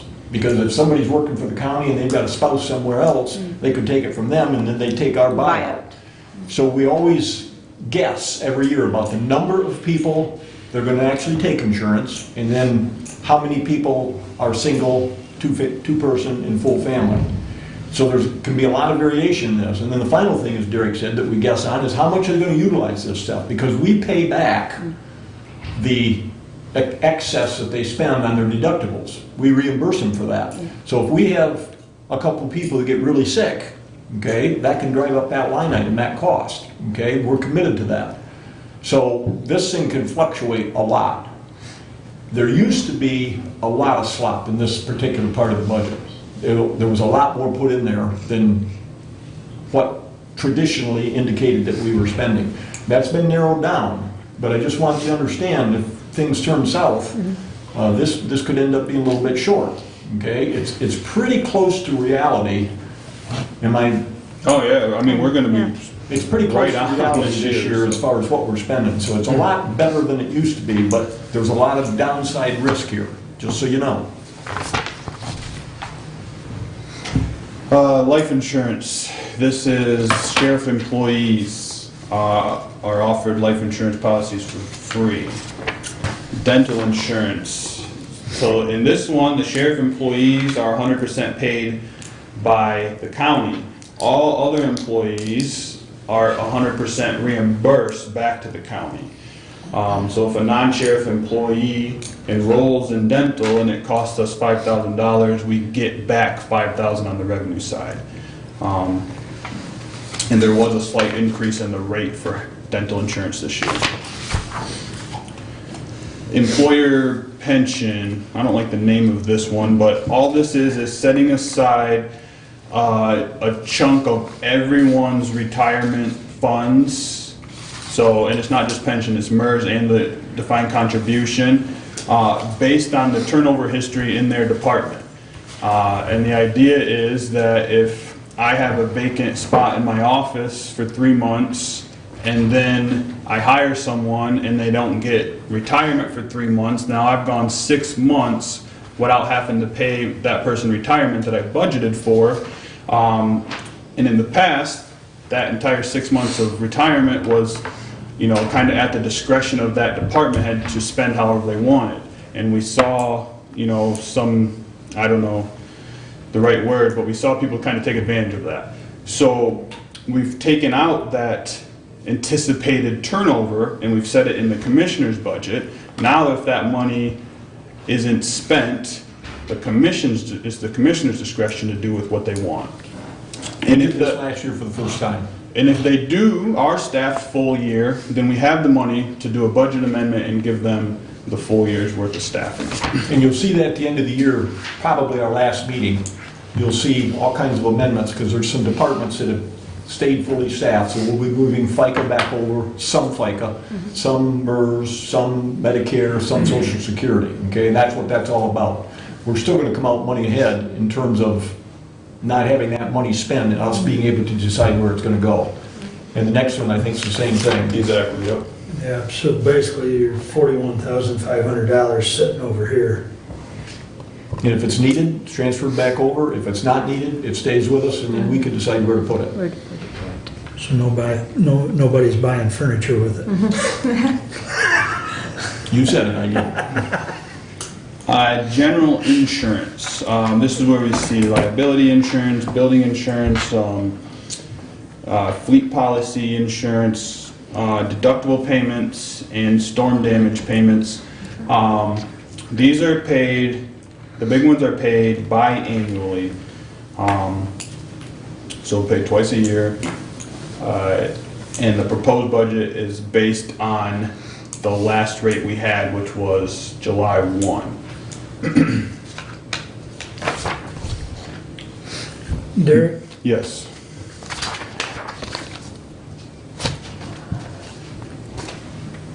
this is the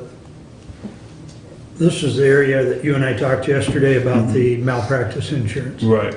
Okay. So going forward, going into next year, I've created a line for malpractice insurance. And in the future, we'll budget for it and we'll have a line item specifically dedicated to that. So that's kind of a precursor to Resolution 122 that we'll take up later, but because that's not, how'd you say that yesterday? Since it's not in the 19 budget. Well, that one we're gonna pay for out of the 19 budget. Right. So, we currently don't have anything in the 2020 budget. Okay, The next one we'll have to pay next November again. right. So we'll work that into the 21 budget. That's what you and I were talking about. Right. Okay.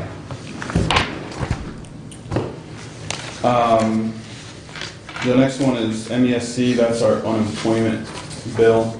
It's usually pretty similar every year.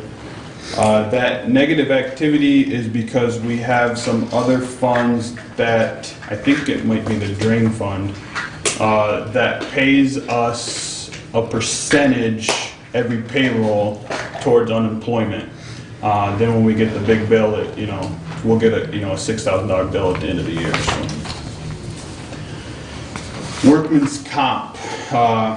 This one we traditionally set aside 70 grand, and that usually covers all the premiums, all the claims, and then a little bit more. Over the last 4 or 5 years, we've built our self-insurance fund. It was around $80,000 or $80,000 to $90,000 in cash. And that 80 or 90 was in there, and we were still contributing 70 a year to it. Okay, so there was a pot in there. Right. And then this summer we had the Deputy Ludiker accident, so that's why you see the 2020 proposed so much higher, as we pay the claims as they come in, and it's medical claims, it's loss of wages, and it's a fee to Broadspire for their services. They've estimated that the accident will cost the county roughly $495,000. And that was a conservative estimate? I don't know. They didn't say that. About 495. There's two things that we've got to keep in mind. A portion of that is wages. And the other thing is Broadspire does a pretty good job historically of taking and negotiating settlements on these medical bills. So I think that number, based on what we've worked with them in the past, I think that number is probably pretty close. Okay. So So you want to know where all the money went this year? There you go, boys and girls.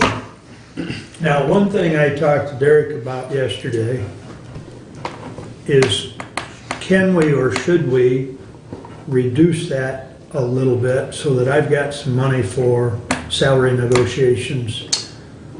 Well, if you reduce it, Mr. Chairman, with all respect, you still got the bill to pay. Yes, we do, but we don't have to pay it all in 1 year. Well, if the bills come, yes, we do have to pay them. The bills come, we have to pay them. There's a period of time, and if we don't pay them, then we get hit with penalties. Is that correct? Yeah, and I will also add that we've already paid a fair chunk of bills in 19. I think by the end of 19, we'll have paid, somewhere around 80 grand. Well, that's wrong, because I just signed a bill last week for 50,000. So we're based somewhere So we're over at 80 100 right now. But look, this is a 2-year problem. 2-year issue that we got to deal with. Yep. We're going to get probably 2, maybe 3 more bills this year. Lord knows what they're going to be. So our budget for this year is going to be in the hole. We're going to have to take a lot of money out of the fund balance if these bills keep rolling in the way they are. Okay? Well, then that means next year, all of this may not have to go for bills. But you can't go out and spend it, because you got to remember this year, we took a bunch of money out of the fund balance. That has to be replaced. We got to put that money back in there. And we have to pay it when they send us a bill, or we get a penalty. Yeah. So if you get into negotiations, everything, one way or the other, if you're going to negotiate more money, then you're going to have to take it out of the fund balance. Okay? There's no other place to get it this year. And if you do that, keeping in mind this has to be paid right away, it doesn't make any sense to move it over. If you negotiate something and you say, well, I know I'm taking it out of the fund balance, I'm going to do that, then fine and dandy. But this money here, if we don't need it next year, because we paid a whole bunch up front this year and get it paid for, then that money next year needs to be taken at the end of the year and put back into the fund balance to get it back up to the 10% where we're at, or 12% or whatever. So you gotta look at it over a 2-year period, and it might go to the 3rd year. I Yes. doubt it, the way those bills are rolling in, but it could. Well, yeah, it's possible. And remember, the other thing you need to remember is when all this started, as Derek said, we had about 80,000 in this account. So when all this finishes, if we're gonna get back to where we won with square one, there's gotta be 80,000 back in that account again. Okay? Go ahead, Derek, I'm sorry. Appropriation transfers out. This is various areas where we distribute money. So the first one is the district health department.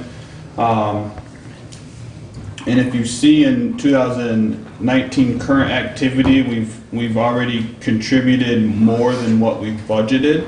Part of that is because we didn't budget the marijuana grant, right? We didn't budget the money coming in or coming out. So we're going to have a little more expense there, but we'll also get the money coming in as the pass-through. And I haven't heard anything about if there's a new rate next year or not for the health department. So I left it basically flat. They haven't asked for any more money. No, they have not. So we're not gonna give them any more.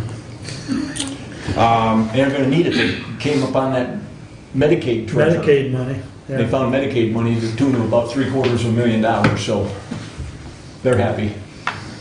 Economic development appropriations, that I think you guys just talked about that invoice today. It's where we transfer $1,500. Lifeways appropriation, this is 81,000 of this is the 10-year agreement, I guess, that we're being held to. I can't remember what year we're in, probably about 5 or 6. This is either, this next year, I think, will be 6 or 7. Okay. I know it's at least 6, it might be 7. So we have a few more years where we have to do that 81,000, plus we've maintained our normal contribution over all these years as well. And I guess I'll add, just for being upfront, when we passed the mental health millage, when the public passed it, the board said that they wouldn't impact what we already give to Lifeways, based on them getting the millage money as well.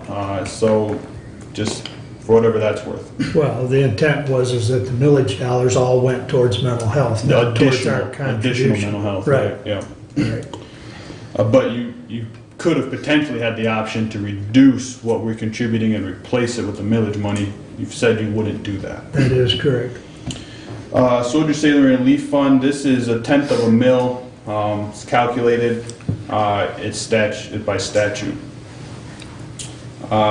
Department of Human Services, DHS, we give them so much money per year for their operational stuff, and then the child care portion, we give them so much per year for their child care fund. They, however, have a fairly sizable fund balance as of right now. So based on that, we're reducing what our next year appropriation is, because their fund balance is essentially built up by us over appropriating in previous years.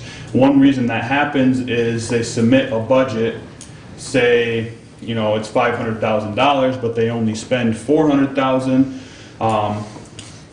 We don't change our appropriation throughout the year, so they're getting that extra money, even though they didn't really spend it, and then it's on us to reduce our appropriation later. Now, this is a fairly sizable reduction, but like I say, they have a big fund balance, so. Now, I want to mention this one in the next line item. I want you all to clearly understand. The next one, you can see that's the probate child care. That's going down quite a little bit.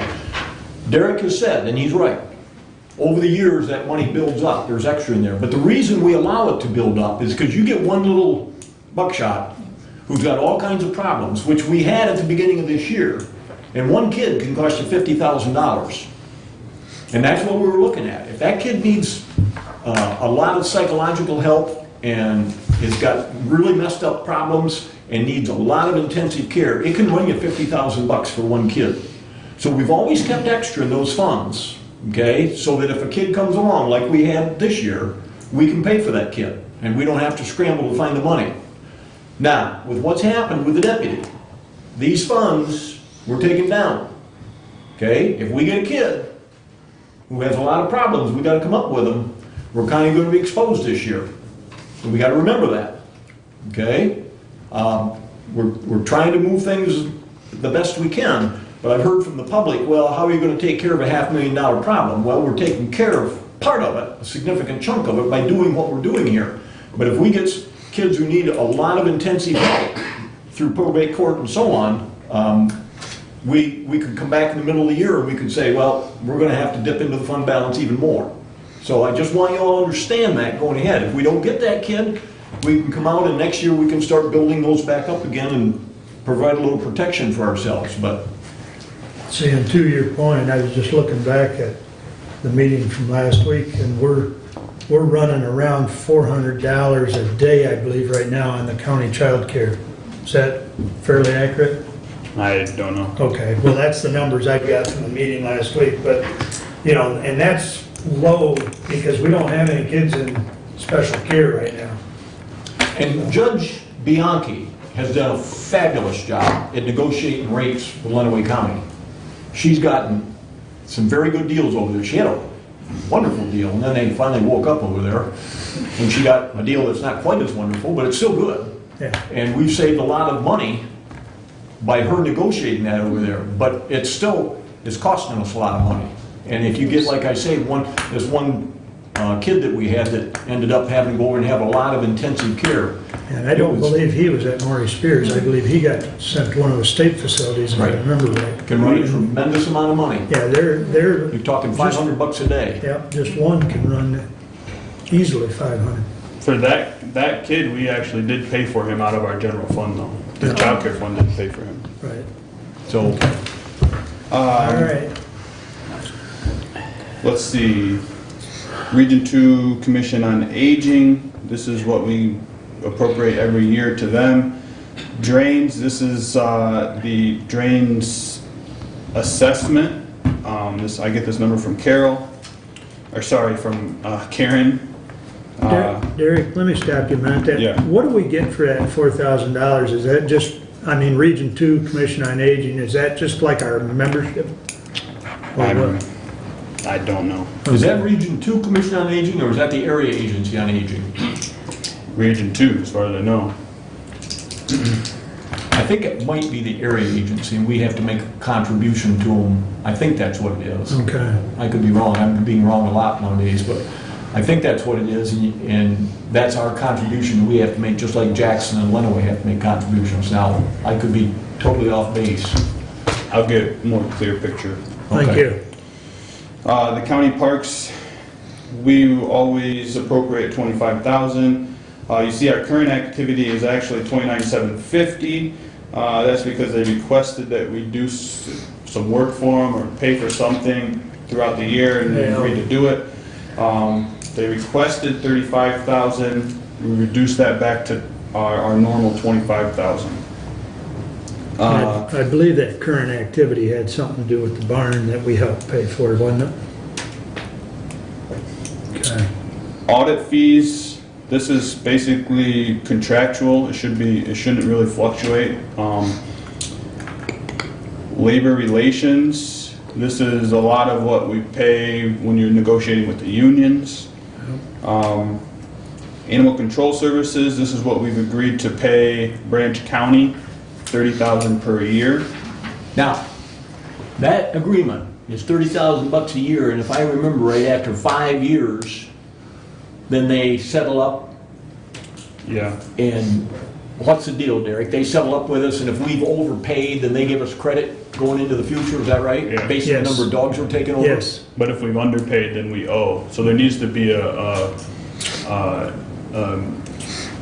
review of that at some point. Are we getting anything from Branch County telling us how many dogs we're shipping over there? We should be. Carl, do you know, are we getting anything? We don't get an actual report, but I could probably talk to the sheriff and get something. See if Ernie can figure that up and get it to us, I'm sure they can. because at least give us an idea where we're at, you know, above or below. I'll call them today. I appreciate it. Used to. Law library, the county contributes usually about $6,000 per year to the law library. This is where all of the judges and attorneys get access to updated legal books electronically. We used to do this plus allot them money for physical law books. Since we've kind of understood this a little more, we've pretty much removed all the law books funding out of their individual line items, and they have to go to this, I believe it's called LexisNexis, for their law books. That also partially gets funded through revenue generated by the courts. So 6,000 is just a small portion of it. Courthouse annex debt. This is what the general fund appropriates to pay for the debt on the annex project that was done however many years ago. And I believe next year is our last debt payment on that. However, I think in 2021 is our first debt payment on this building. And I think they're about the same. Now, I want you all to understand, this $90,500 comes from the debt retirement fund, or the debt retirement fund, that tax delinquent fund that Stephanie has in her office.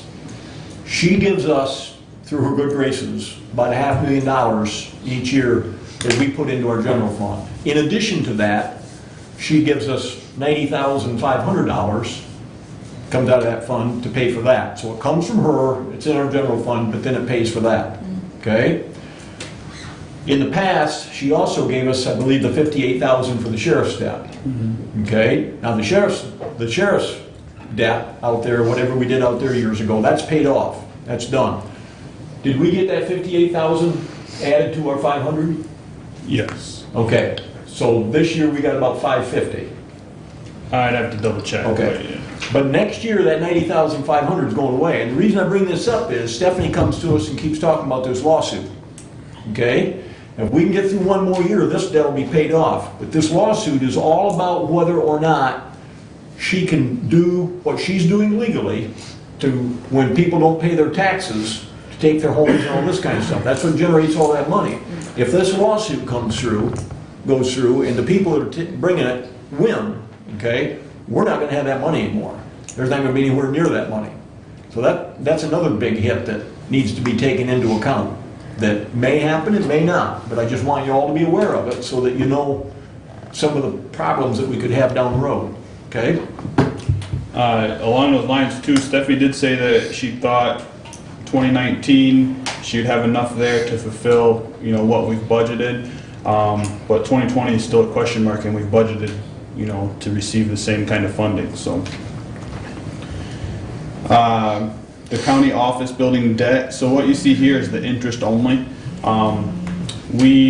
So the bond that we did was, I believe the first 5 years were interest only, and then the principal picked in the next, I can't remember how many, four or five. So that's what that is. And then you see the Indigent Defense Fund. Well, first of all, you see the friend of the court fund. That $170,000 is what the state court administrator's office said we had to pay back, that we weren't allowed to receive. Remember that? Yes. Oh, it'll be all right, I'm sure. Indigent Defense Fund. So this is where you see we had Indigent Defense Deputy budgeted in last year's budget, that's not there, and then we had the criminal defenders in the Public Defenders Fund budgeted last year, that's not there this year. That's all got moved down into this one lump sum payment to the Indigent Defense Fund. Last year it was a $111,307.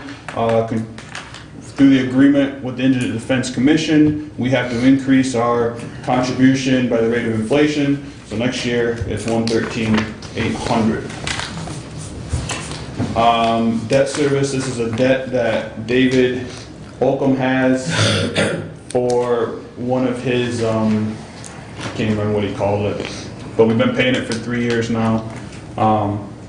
It's just the debt, it's just the principal payment. Miscellaneous expense, $750. Contractual services, this is what we pay MGT of America to help with our cost allocation plan. Sorry.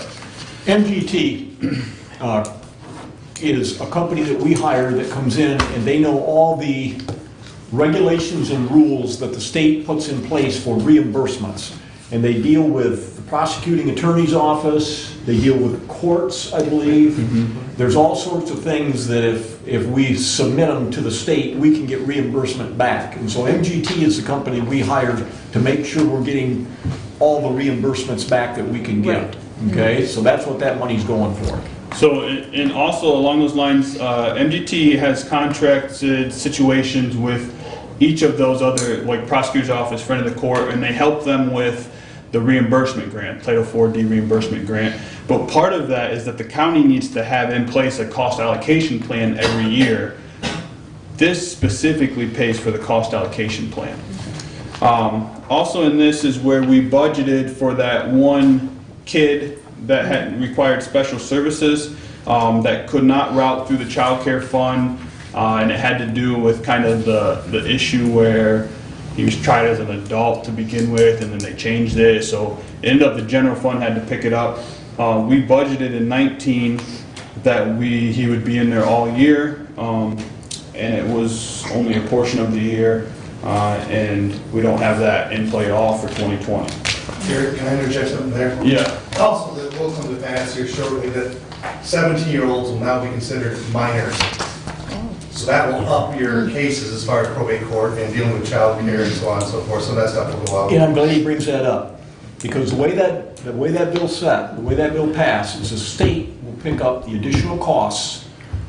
They're taking 17-year-olds that used to be treated as adults and they're keeping them in the juvenile system. So that will increase our costs, but the state's picking up all those costs for the next 3 years. Then at the end of 3 years, right now, it's a 50-50 split on the child care fund.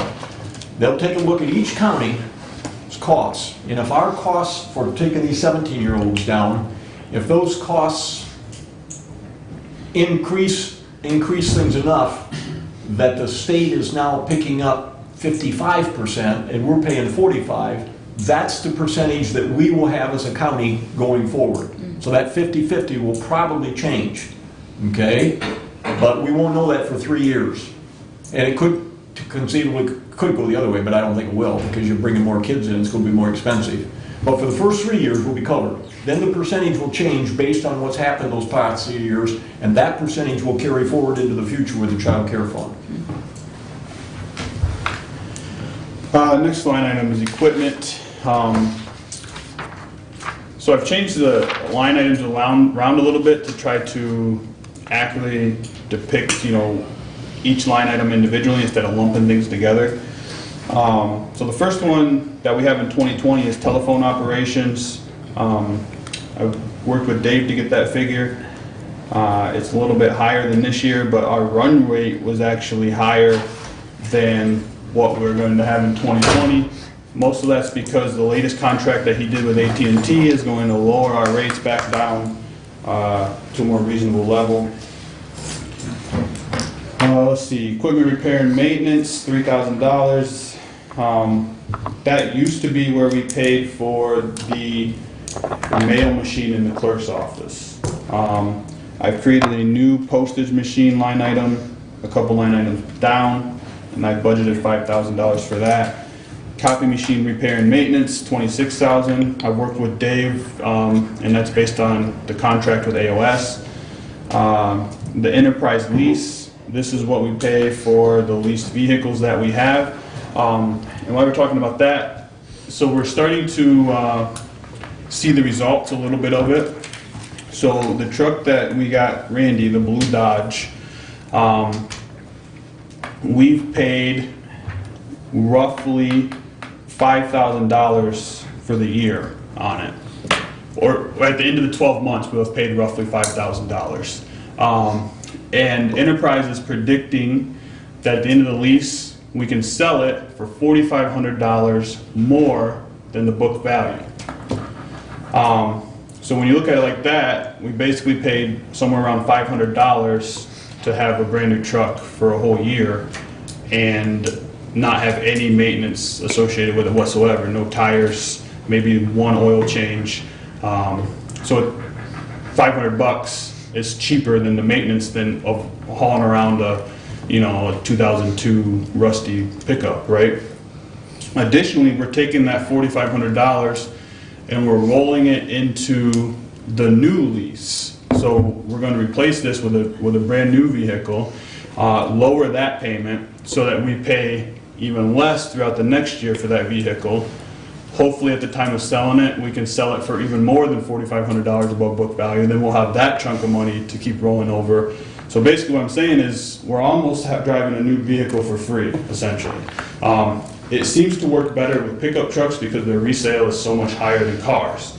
So I'm really curious to see how it plays out with some of the other vehicles that we have. But as far as the pickup trucks go, it seems to be working as we planned and as we were informed it would. What else we got? We have the sheriff vehicles. They do a lease to own with Ford Motor Company, and they get 2 new cars a year.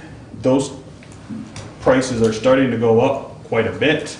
But I compared them with leasing with Enterprise, and there's not a huge difference. The major difference is cash flow.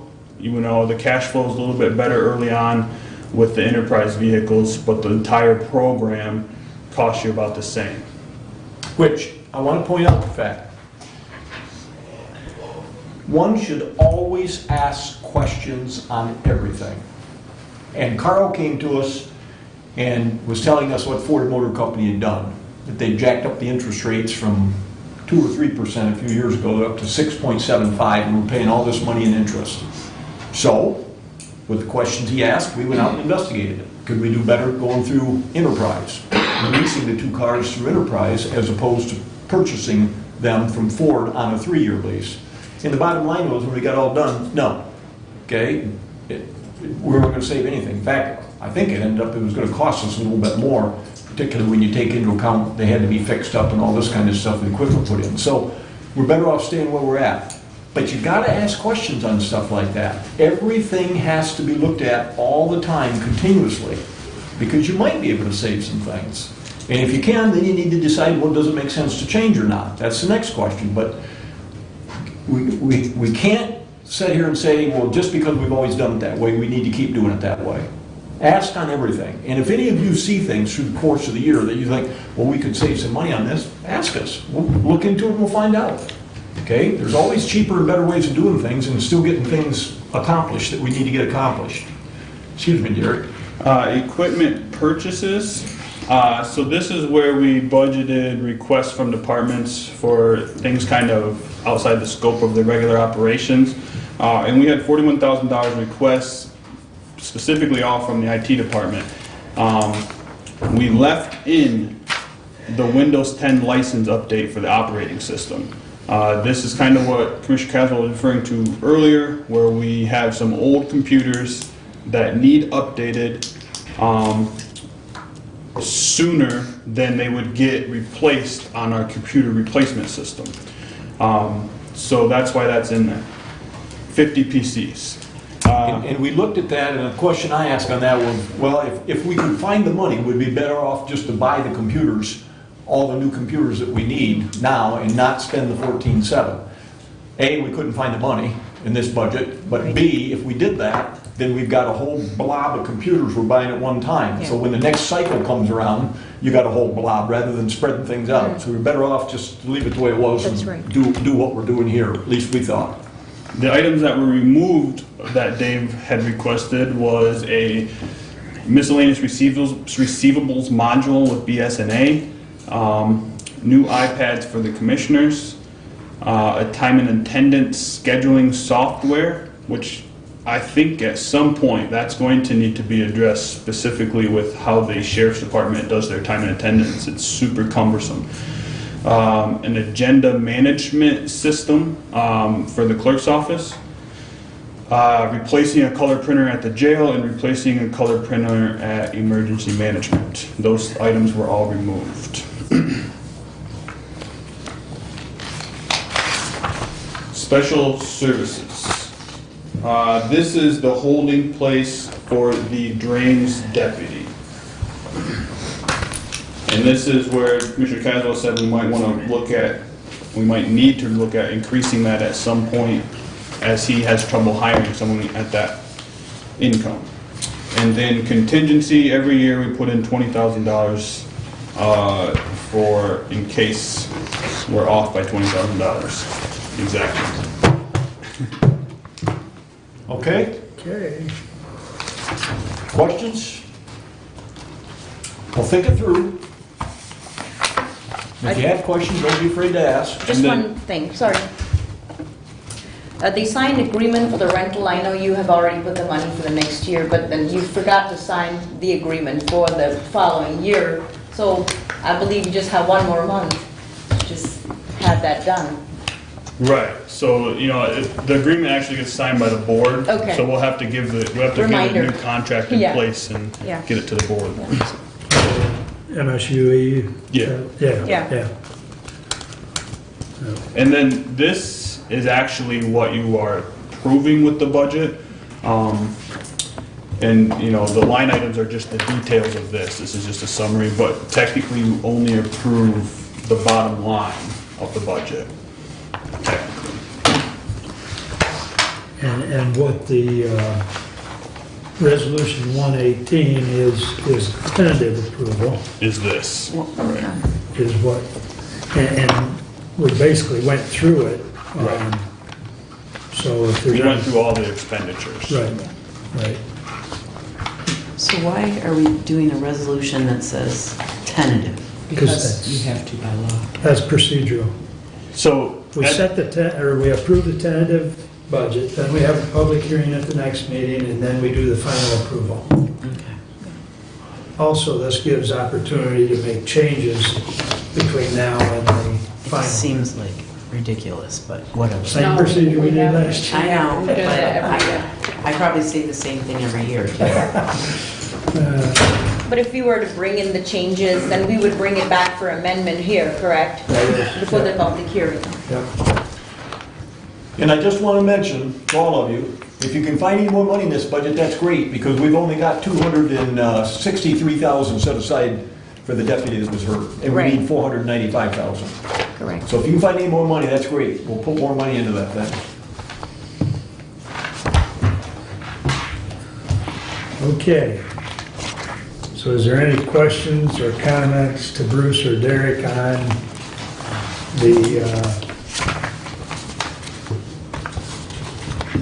the tentative general fund budget?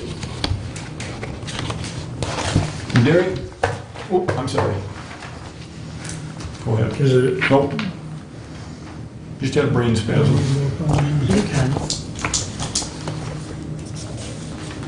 okay, if there's no further comments or questions on 118, we'll do a tentative, do a roll call vote, please. Commissioner Wiley, Yes. Commissioner Caswell, Yes. Commissioner Carlin, Yes. Commissioner Brown, Yes. Commissioner Gaines. Yes. Passes 5-0. All right. You had something else to say, Bruce, or did you want to continue with 119? No, we'll keep going. Very good. Okay. Next one is what, 119.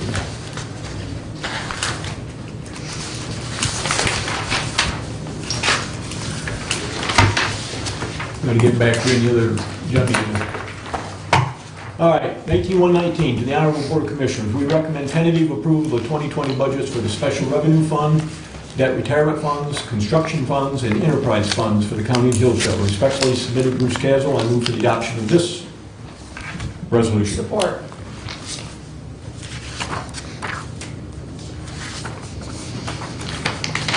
Okay, Derek, you want us to go back over to your magic email that you sent us? Sure. There's 75 of these. Right. Yeah, I'm not gonna go through all this. Just Thank hit the you. highlights.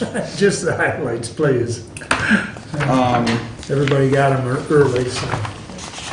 One thing I want to point out is the road commission budget, they set their own, and I just put in whatever they've set. I haven't gotten their 2020 budget yet. They usually don't pass it until December. So once I get it, I will update those numbers, hopefully before the next meeting. And then all of the 211s are grants. All the 211 fund stuff are grants.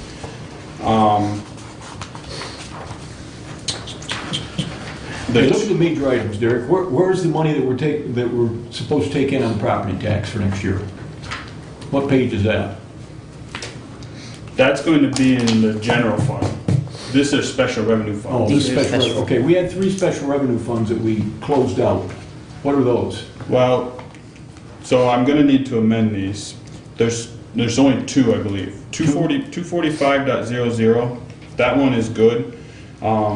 It has a 9707 fund balance, and we're closing that out. And where's it going? We are moving it to the 401, which is the capital improvement fund.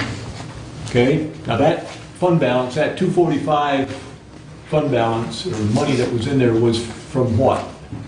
Originally, this money started to get set aside for construction on this building. And the largest funding source of it was the soil erosion money. Okay, so we had money set aside for this building, we didn't end up using it all. And as we were going through things, we found 9,700 that was left in that pot. So we took that and we moved it in the capital improvements fund, which is for construction, that's what we did originally with it.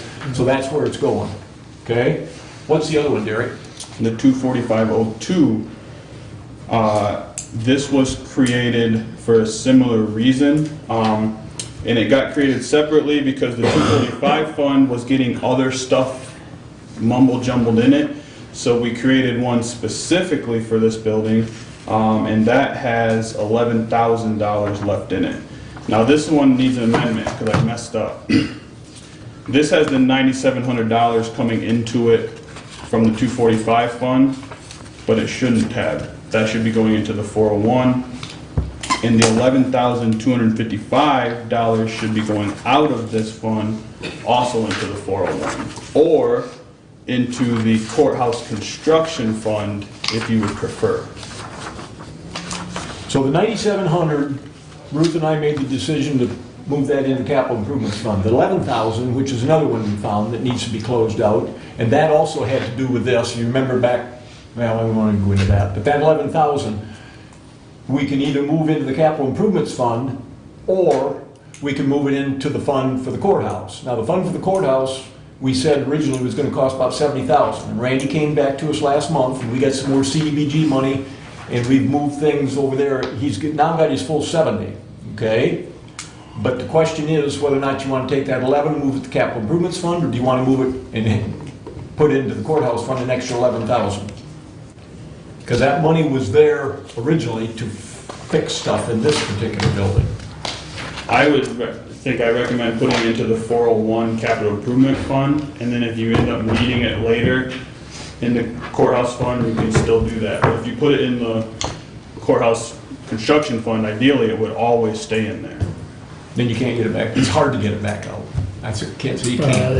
It's, as far as tracking, if we put it into capital improvements, and then we only need to advance, say, 8,000 of it, Yep. then we've still got the balance in the capital improvement. Yep.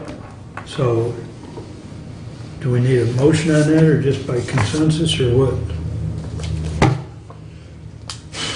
I don't know. We have to I think we'll need, when it's I think we'll money. need a motion When it's money, you have to close out one fund and transfer it to another one. So Yeah. Derek, can you get, for the next meeting, can you get a resolution for both those funds to be closed out and move to where you have capital improvements fund? That'll work, that'll Yep. work. Okay. Yeah. Those are the only, That'll help as far as tracking too. Those the only two? Yeah. those are the only 2 that we were closing out, yes. Okay. And like I say, everything else is pretty straightforward. I don't know. The 292.22 is the child care fund, if you want to look at that one. Anything in the 366 are debt retirement funds. And anything in the 516s are delinquent tax revolving funds. And then anything in the 800s is drain funds. We'll look through the rest of these revenues. I mean, they're all pretty cut and dried things, but look through them, and if you have questions, just write them down and we'll answer them at the next meeting. But Yeah, everybody's, I don't remember what day Derek sent these out, but, everybody's had a chance to look at them. Right.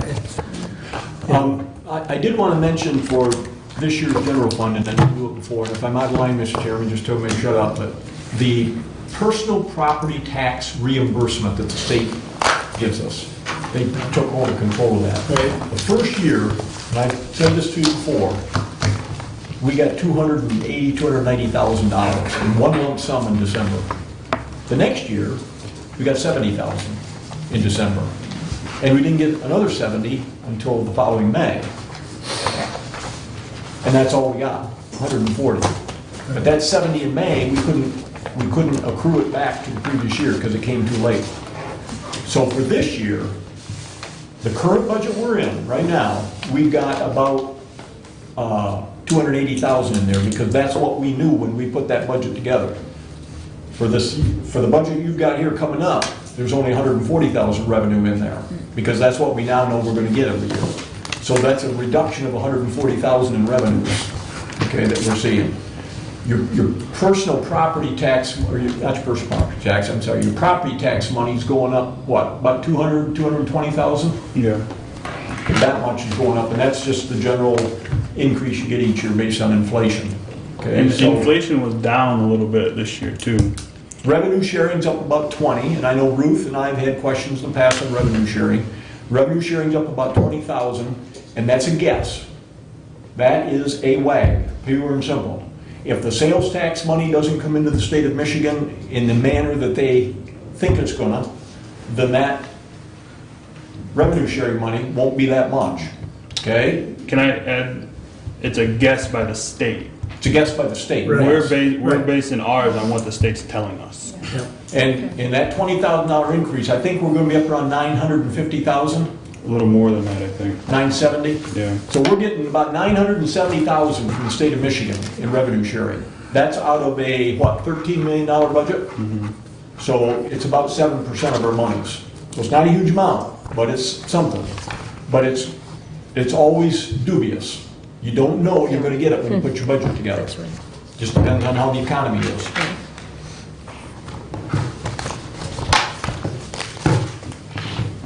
Okay, is there any more questions on the special revenue fund, debt retirement funds, capital project funds, and enterprise funds? We'll do a roll call vote then. Commissioner Caswell? Yes? Commissioner Carlin? Yes. Commissioner Brown? Yes. Commissioner Gaines? Yes. Commissioner Wiley? Yes. So 19-119, tentative approval of those funds, passes 5-0. Please continue, Bruce. Okay, Lifeways had their CARF, Thank you, which is Derek. thank you, Derek. Thanks, Lifeways Derek. had their CARF audit, which is an examination of their quality control measures, and for the first time in the history of Lifeways, they got 100% on their audit. They've never got that high before. They did a great job. Also, there was a deal, and this has nothing to do with any of the money we give Lifeways, but there was a deal, and it's very confusing. I'll make it simple. The state, a few years ago, started playing games with how they could spend money. Lifeways made the decision, we made the decision to do a certain thing, and now it's come back, the state's changing, imagine that, how they're doing things again. But because of the decision we made 4 or 5 years ago, we're going to end up, Lifeways, getting an extra $400,000 from the state, when probably nobody else in the state is going to. So it ended up being one of those decisions that you look really, really smart after the fact, okay? I mentioned evaluations last time around. Not to put you on the spot, are we doing that or not doing that? Julie and I have got it on our things to discuss, and Okay. we're gonna try and work it into the, what do we got, about Okay. 5 weeks left? Okay, and then from the AAA, the Area Agency on Aging, they need one person from Hillsdale to be on their advisory council. So if anybody out there in TV land or here, if you know anybody that would be interested in serving on the advisory council for the Area Agency on Aging, get a hold of me. They don't pay any money, but they do pay mileage to those people. Okay? So that's it. Thank you. And I want to thank Ruth through this whole budget process. It's been quite interesting. It was a very difficult budget because with what's happened, the monies are very tight, but we did the best we could. So, thank you, Ruth. Thank you. Enjoyed working with you. Thank you. Any questions for Bruce? With that said, Ruth, you're up. Well, that's a hard act to follow. I'm sure you'll manage. I was gonna talk about Lifeways, but Bruce already did, so sorry. that's all right. That's okay.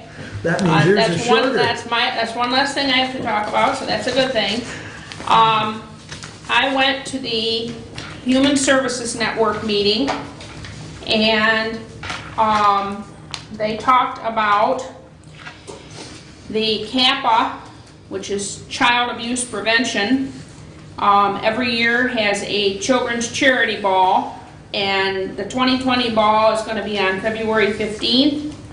It's going to be at the Cyril Center at Hillsdale College. The theme is going to be Hollywood, and this year's topic, or 2020 topic, will be trauma. So save your date and save your money for the CAPA Children's Charity Ball on February 15th at the Cyril Center. Today I'm going to go to the Senior Center. We're having our finance meeting at 4, and we're having our board meeting at 5. And we also are looking for board members. She needs board members at the Senior Center, especially men, especially somebody from the Somerset area. So there's some opportunities there. If you're interested in that, you get an application from Terry Beer at the Senior Center, and appreciate that. Unless there's any questions, that's my report. They still feeding you at the meetings? Yeah, It's a Benny. Yeah.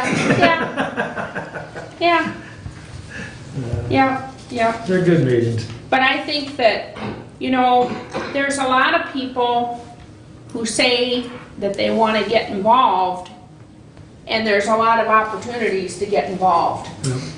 There's a lot of boards. That advisory council needs people on it, one from Hillsdale County.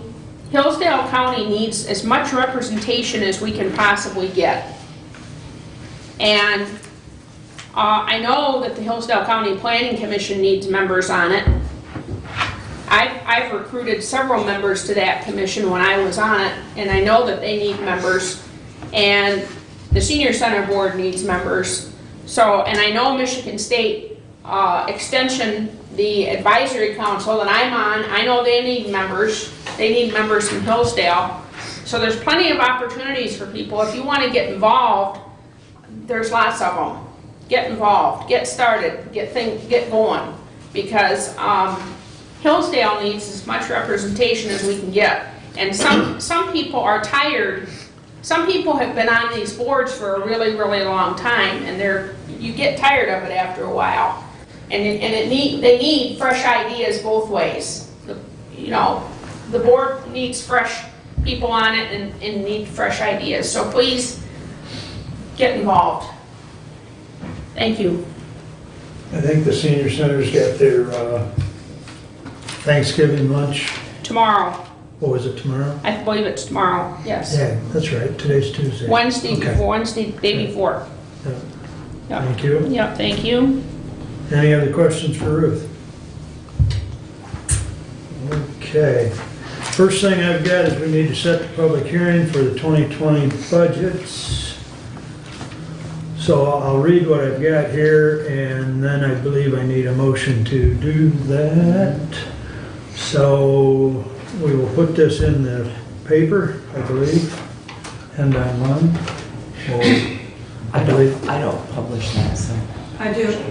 It's going in on the 3rd. Yeah. I've already put it to the paper because nobody responded to me yesterday. Yeah, okay, thanks, Stephanie. Thank you.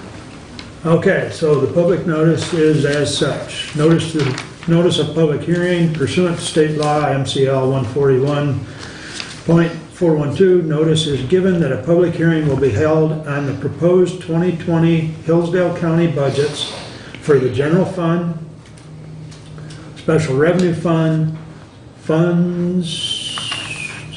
special revenue funds, debt retirement funds, capital project funds, and enterprise funds.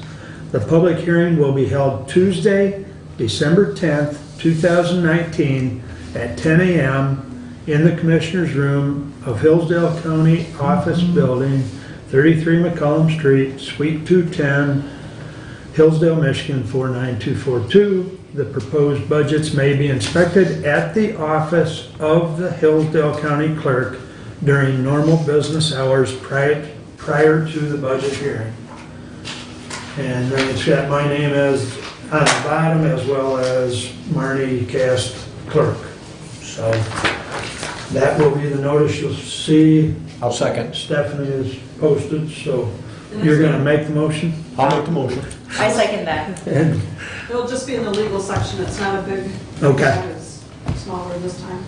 okay. Thank you, Stephanie. All right, Bruce moved and I seconded. Any questions? Procedural issue for the most part. So, all in favor signify by saying aye. Aye. Opposed? That is taken care of. Thank you. Next, I have an action item to the Honorable Board of Commissioners, Resolution 19-120. We recommend the chairperson of Hillsdale County Board of Commissioners be authorized to sign the probate and juvenile courts legal services contract between Hillsdale County and Roy Brandis, PC. This is a one-year contract commencing January 1st, 2020 through December 31st, 2020, in which Mr. Brandis shall be compensated not to exceed as follows: $60,000 per year, and it'll be paid out $5,000 per month. Respectfully submitted, Mark Wiley, Chair. Second. Thank you. This is actually a very good thing because we thought Roy was retiring at the end of this year, so, and he does a very good job with probate. So, and this, I believe, if I'm correct, Bruce, is the same we're currently paying him? Yes. Did you make him an offer he couldn't refuse? That's a good job. He's a good man. Yep. So, very pleased to have him on for another year, and hopefully we can get maybe another year out of it. He's not going to retire then, Well, because he was going to. he was going to. All of us have to leave sooner or later, Mr. This is true. It's one more year for us. So anyways, all those in favor of this resolution signify by saying aye. Aye. Opposed? Resolution passes. Thank you. And then I have 122, which is the one we added. To the Honorable Board of Commissioners, we recommend payment of $4,676.50 to Johnston Lewis Associates Incorporated, 5600 New King, Suite 210, Troy, Michigan, 48098 for malpractice insurance for Dr. L. Dustin Kimball III, DO, for services performed at the Hillsdale County Jail from 11/19/19 through 11/19/20. We further recommend the payment of the same be taken from the malpractice insurance budget line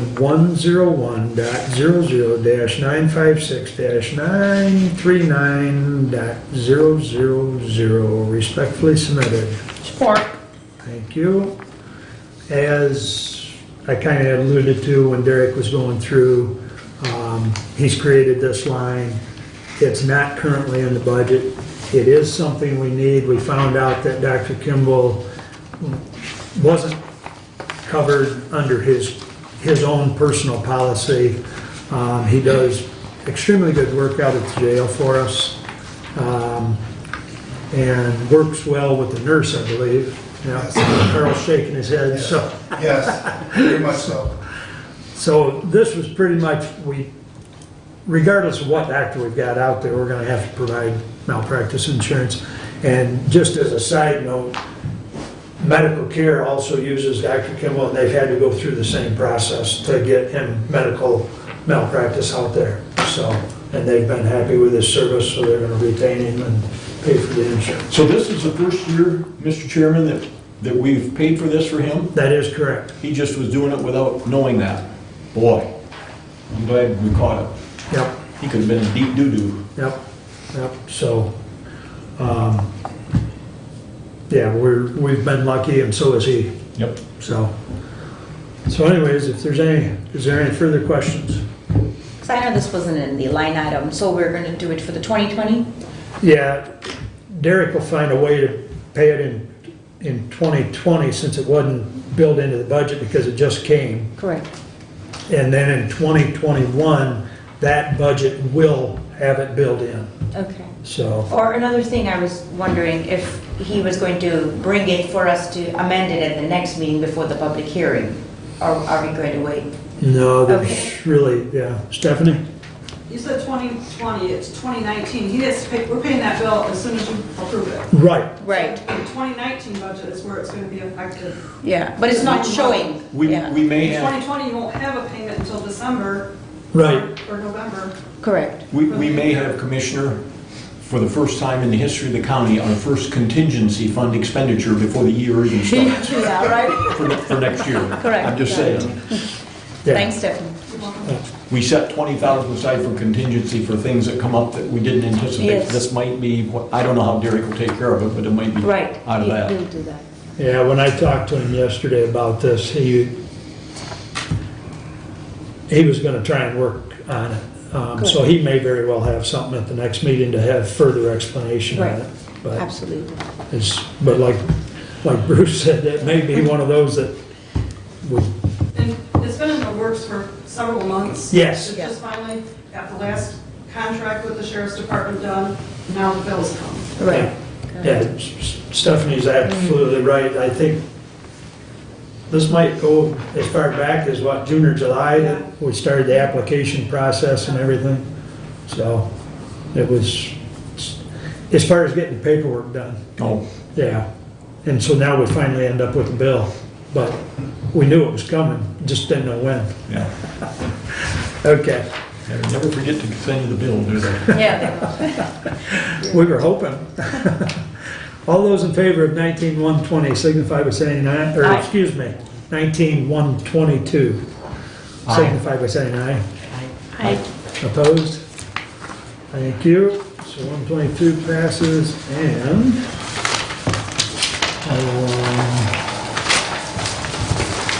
let's see. The Medicaid days out at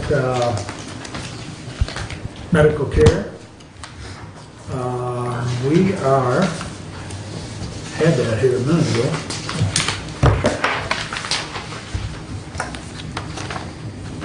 We're 83% to the goal of hitting it, so we will be able to get that and then capitalize on the Medicaid dollars there. And, Is that through the end of October, Mr. Chairman? yes, yes. So we're currently at 91.2%, so we've only got roughly 9% to make it, and we should not have a problem to hit that. Actually, probably by the time November's calculated into that, we'll And for have, the new commissioner, if they meet that goal, what does that mean? that means about a $50,000 savings per month. Okay, good. Yes, The state loves you if you treat enough Medicaid people. sure. If you don't, the state hates you. That's one way of putting it. Good suggestion. DHS foster care total cases is a good number because we're down 40 in comparison to this same time in 2018.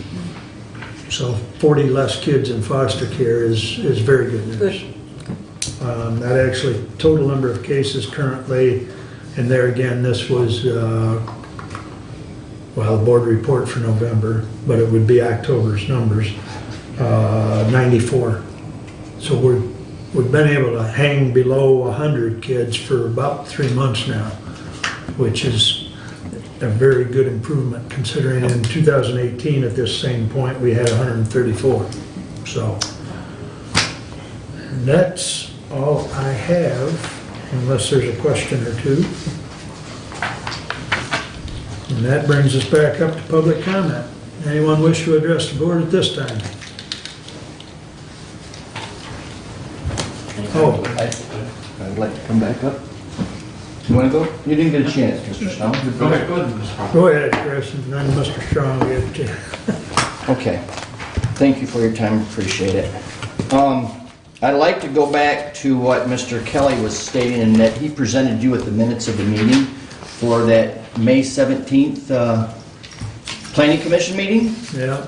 He said that the word adjourned, they didn't mean to put it in there, but when you put it in the minutes of the meeting, and it goes back to the public, that's what it is.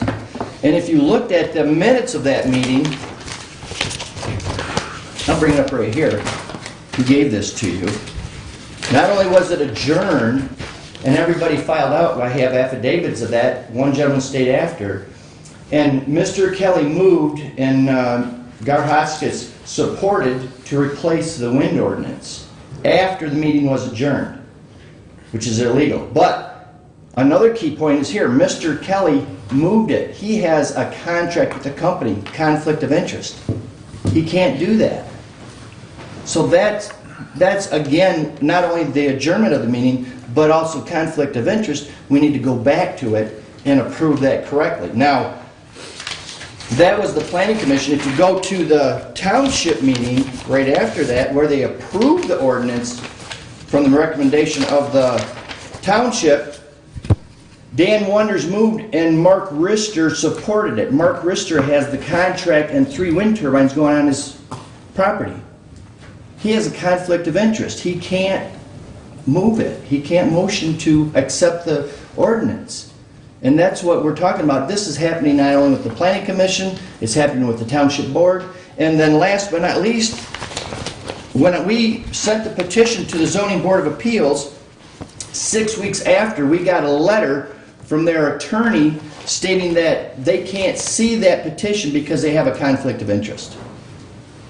So they can't even look at our petition of what was done illegally with our township because of conflict of interest on the zoning board.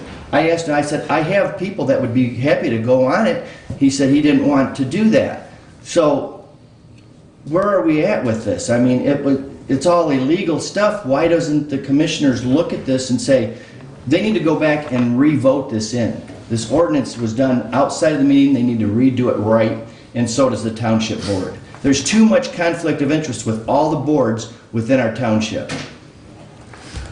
The Planning Commission, like I said, has 4 of the 7 have contracts, and they voted this through the ordinance. And it's illegal. We need to look into this. And as a citizen of Wheatland Township, we have to pay thousands and thousands of dollars, and then we can't fight them because they're using our money. And if the wind company comes in, we're talking millions of dollars. They're just going to bury us under. And this is legal stuff that should actually go to the state of Michigan, and nobody is doing nothing for us about it. And we're really upset with the township. And I'd really appreciate you guys looking into it and talking with the township themselves and change it. Thank you. Thank you. And I want to say, Mr. Stone, if you'd like to meet after the meeting, I'd be happy to. We'll discuss that later. Okay, thank you. Dave Stone, Wheatland Township Supervisor. First off, I want to just go through a short timeline of what took place with the whole wind farms in Wheatland Township. This started on October 15th, 2009, whenever the Planning Commission first started talking about wind farms. 11/15 or 11/5/2009 was the first public hearing. December 9th, the Township Board adopted the first wind ordinance, which that ordinance, you could have windmills of 300 feet. The bottom blades only had to be 20 feet off the ground. It was unacceptable. But that's the wind ordinance they were working with. And January 21st of 2010, the planning commission discussed the size of the towers that could go up. April 19th, 2018 is where we finally come to where Mr. Perla starts talking about. Mr. Wilson's predecessor, Mr. Simpson, had a tour where 2 of us board members and 3 of the planning commission members went to a tour up to Ithaca to go see these windmills, because the board has mainly been neutral over the whole matter. We haven't decided one way or the other on whether they're favorable or unfavorable for the township. May 16th was the first another public hearing for the public to hear of what's taking place in Wheatland Township. June 12th of 2018 was whenever Wheatland Township adopted the wind ordinance 16.25, which pushes the windmills back 1,000 feet, takes the bottom of the blades to 75 feet, lowers the decibels that they can have, and limits the number of flicker hours that's allowed, which is that little flicker people complain about on their houses. Now, these are not the 1980 windmills. These are not windmills that can't be controlled by computers. These are windmills that the power companies can turn on and off to limit shadow flicker and all these things. These are state of the art. And then July 18th was the last public hearing that was held at North Adams School that everybody's having a fit about it not being held at the township. But it was held at the North Adams School so it could encompass all of the townships that this affected, not just Wheatland. And the funny thing of it all here is Wheatland is the only township where they're being contested. And if something happened, and if 16.25 wasn't allowed in Wheatland Township, then that means what Mr. Pollard doesn't understand is it falls back to the 2009 wind ordinance, which puts them at 300 feet, which puts them in danger of being closer to your house, which then increases shadow flicker hours. The noise level is higher. All these things are unacceptable to what the board's seen, and the board said we need to have better restrictions. Now, it's our job as the township board to protect the public and the public health. Now, we didn't go online and go to YouTube and go to Facebook to get any experts' advice. We have gotten actual studies done by professionals, not some self-proclaimed expert on YouTube. These studies are not done by Invenergy or Crescent Wind. These are done by the Department of Energy. Commissioner Carroll and I gave studies from U of M, and I mean, you guys are free to have these here studies as well. And as far as Mr. Pollard's comment about Dawn Johnson not being our zoning administrator, when Commissioner Carolyn comes to our next meeting here in December, she can see and come back and attest to you that she is our zoning administrator. And as far as the conflict of interest, keep in mind, we have sought legal advice from Fred Lucas from Brooklyn, Attorney Fred Lucas, Attorney Stanley Sala from Adrian, along with Michigan Township Association, to make sure we covered everything that we needed to cover. We crossed our T's and dotted our I's to make sure we did not violate any rules. We have went above and beyond what we had to do, because this is a major project, and we feel it's important to protect everybody in the township. But we have to protect the people who want to wind turbines, as well as protect the people who do not. And that's why it's a hard thing to be as neutral in this whole thing. But 4 of the 5 on our board remains neutral. Only one, Mark Reister, who has the contract, but we have made sure he cannot vote. He has recused himself from all voting or any decisions to do with this matter. So feel free to take our studies.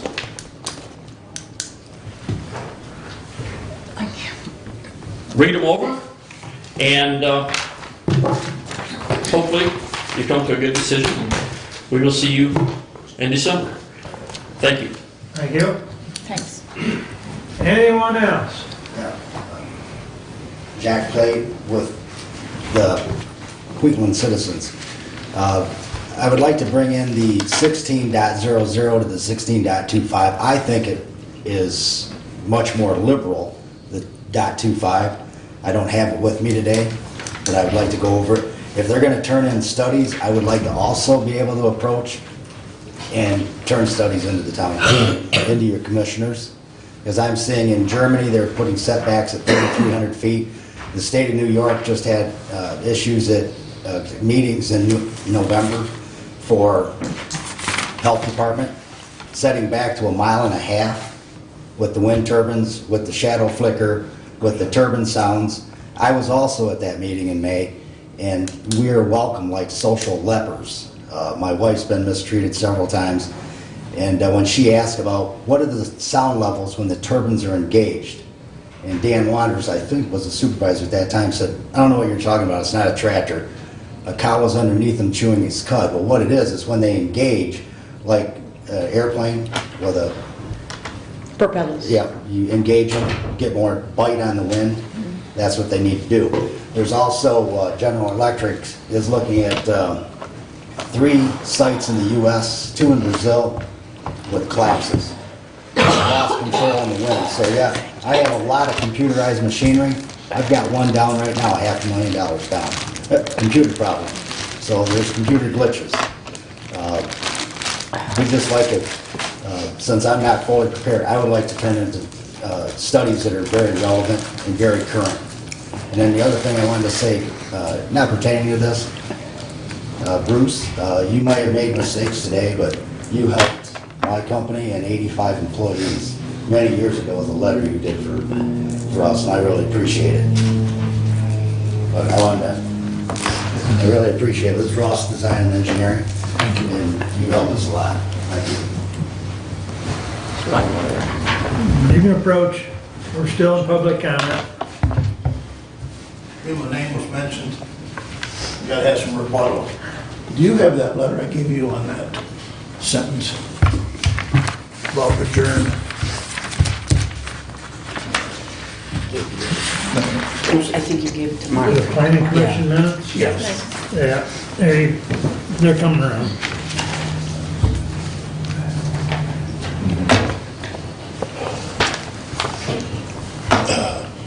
Mr. Pollard stated that I adjourned the meeting.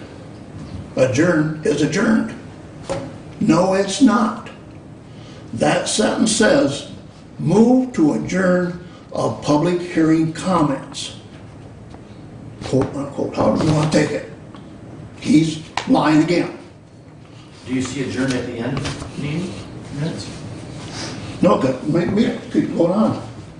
You can't take that sentence there. This is a public comment, Okay. it's not a debate. All right, I'm sorry. Okay, I want to go in, can I have a few more minutes of your time? Yep. I want to draw you a couple, three scenarios, then I'll make a comment after that. I'll draw it all in together. You go up to Lansing, and our legislatures decide they want to raise the gas tax 10 cents. They can't do that, that's a conflict of interest. They're using gas. They want to work on the roads. They can't do that, that's a conflict of interest. They use the roads. Now you go to Washington, D.C., and the politicians up there set the laws for the country, and they vote on them. They can't do that, that's a conflict of interest, because the biggest share of those people in Washington, D.C. are lawyers. Now, why they can do it is they're working for the people. They're not working as individuals. The gas tax affects everybody. The road tax affects everybody. That's the same way Wheatland Township's working. They're not working as individuals, they're working for the township. Now, a lawyer told me, his name is Phil Davis, he does townships and he does municipalities. He's licensed in Michigan and he's licensed in Ohio. He said these frivolous conflicts of interest always come up. And he said the rule of thumb, if there's a conflict of interest, they weigh the facts. If somebody's on that board that's individually affected, we'll use Mark Meester for instance. Say he's got 1,000 acres. He wants to put up 30 windmills. He cannot vote on it because he's an individual. He can't do that. But they can vote as long as it's a blanket policy for the whole township. And that's exactly what they did. That's what we did on the planning commission. And this, getting rid of the people on the planning commission is a dog whistle. Let's get the people out that were generous enough to serve and get my people in there that we can run the roost. Do we have to have a family tree to serve on those boards so they know we don't have any conflict of interest? That's not right. That is absolutely not right. So, thank you for your time. Thank you.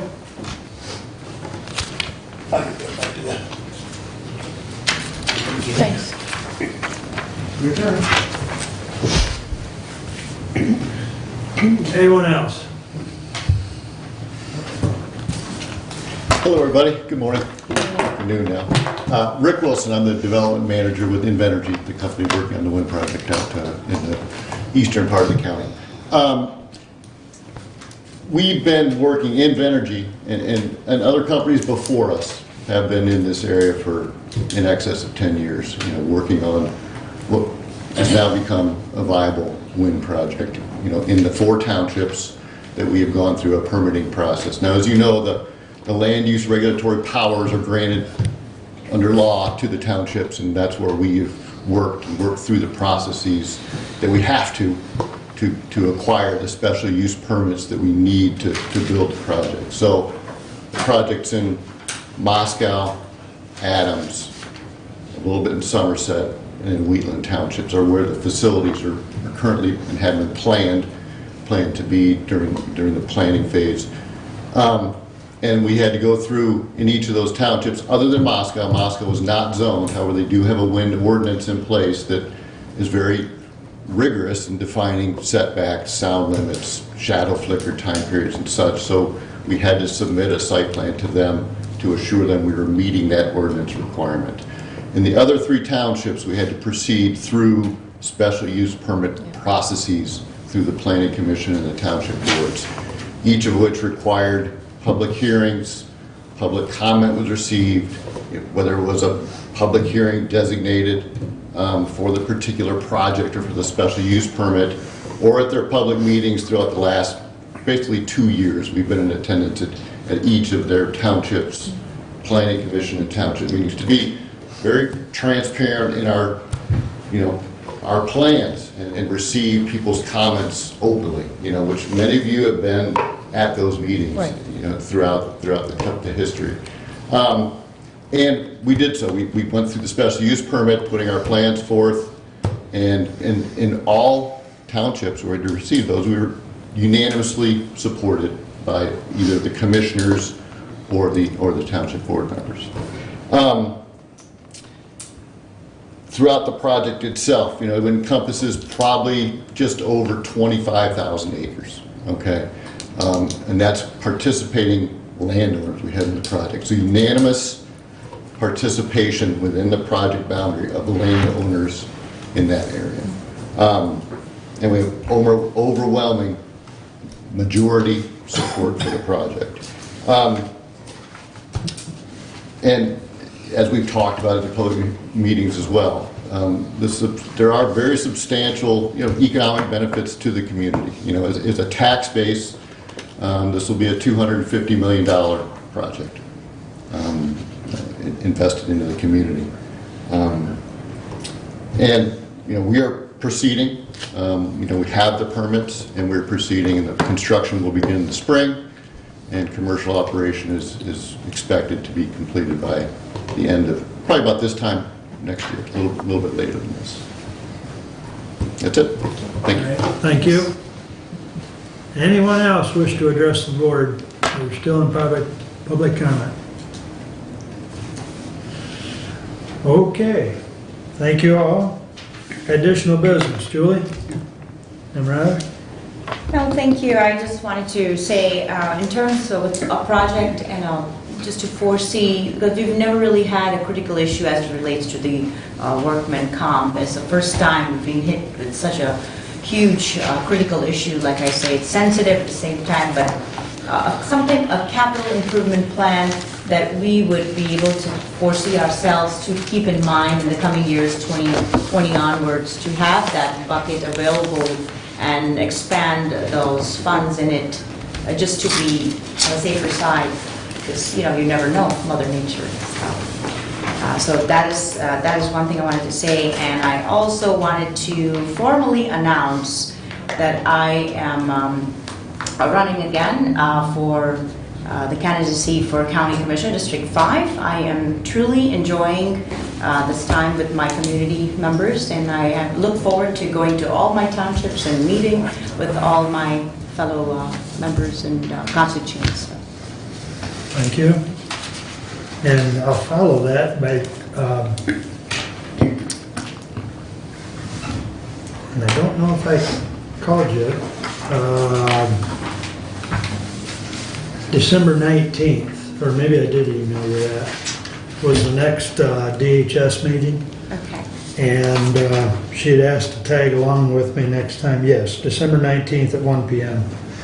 And I'll get with you on that as far as the location and everything. That's fine. I will be there at that location. But I did tell them that she had asked to come and I'd introduce her and kind of see what we do as far as the liaison part of us sitting in a DHS and Medicare meeting. Because there is a medical service board, which is 3 people, and one of which we filled a vacancy today with Doug Terry. Duke Anderson stepped down because he is going to retire from the hospital, and he decided to step down off of a variety of boards early. And then, of course, he's retiring in May from the hospital, and he's immediately going to take a trip to Europe, so. Good for him. But anyways, and medical care got their 4th quarter rating, and they are still a 5-star. And I got another phone call the other day wanting to know if we wanted to sell it. And I We swear, didn't get nearly as many phone calls back when they were struggling, did we? no, when we were struggling, I very rarely got a phone call. And so I told him that the board has no intention of selling that facility at this time. Well, he says, what do you mean at this time? I says, that's what I said. He wanted to know how soon it was going to change. Anyways, also, they are putting in out to medical care, and this really shocked me that the system was even still working. Their call light system was installed in 1970. They've decided to upgrade it. So they're going to spend about $24,000 to upgrade it, and of course it'll be more high-tech and everything If to they it. leave it one more year, we could have a 50th wedding anniversary. I was surprised it was still working at all. But in any event, that's all I have. Ruth? I don't know what Hard to to say. follow that, right? Yeah, it's very hard to follow all this today. I want to thank you for wearing a blue shirt because blue is my favorite color. Next. Bruce also has on a blue shirt. I just wanted to You know. look very nice. You look very nice. I want to thank Bruce and Derek for putting up with me all through the finance process. We've been working on the budget for months and weeks and ever since summer, and it's not done yet. And I want to thank them for putting up with me through all that process. And that's all I'm going to say. Happy Thanksgiving to everybody. Go blue. Thank you. Bruce, additional business. Well, I want to praise Derek. We've got a real gem with him. And as I enter into my last year before I depart, I would just encourage you not to keep dumping stuff on him, expecting him to do more and more. I'm running into that situation where I'm at in the school right now, and the person who was getting dumped on had good reason to complain, and we've removed a few things from him. So good people who do things well tend to have everything dumped on them and keep getting dumped on them, and you don't want to do that. We can take care of stuff. The budget, just so you know, we didn't go back around the second time like I have in the past because we didn't get the last budgets until well into October. Ruth wanted to go back around and I told her no. I said, we asked for these budgets at a certain time, we didn't get them until late, and by the time we had our sit-down meetings, 2 and 3 hours at a time to go through everything, we didn't have time to go back around. So if you hear somebody say, well, I didn't know that was going to happen, and so on and so forth, well, that's the reason. Finally, I just want to mention the term limits. Not finally, the third thing, term limits. We've got a group up in Lansing that have decided that they're going to take it to federal court to get rid of term limits. And I would just respectfully say that those people who are doing that are the very reason you want term limits. Those are the people you don't want kept in office. Term limits are fine, and anybody who says that, well, we're inexperienced, we don't know what we're doing, is not working at it and not putting their nose to the grindstone and figuring out what's going on. You can figure out what's going on. And finally, abuse and neglect. Mr. Chairman, you mentioned earlier. I had a conversation with a teacher, kindergarten teacher. She's been at it for 40 years and is just as ebullient and joyful now as when she started. And I said to her, I said, what's the major difference between kids today and kids 40 years ago when you started? And she said, today, I know that I'm going to have a significant number of my children that I'm going to send home every night to abusive homes. Screaming and hollering, drugs, domestic abuse. And she said, those kids come back to us the next day, and how are they supposed to learn when they're going through that? You know, we do a lot of things in trying to take care of the kids that are abused. They get into foster care and so on and so forth. But the best thing that we can do, and I think we're falling a little short of it, is we at the state level and at our level need to do a lot more in teaching parents how to be parents. Emphasizing that the best home, not the only way you can raise kids, but the best home is one that has a mom and a dad that are respectful of one another and put their children first ahead of everything else.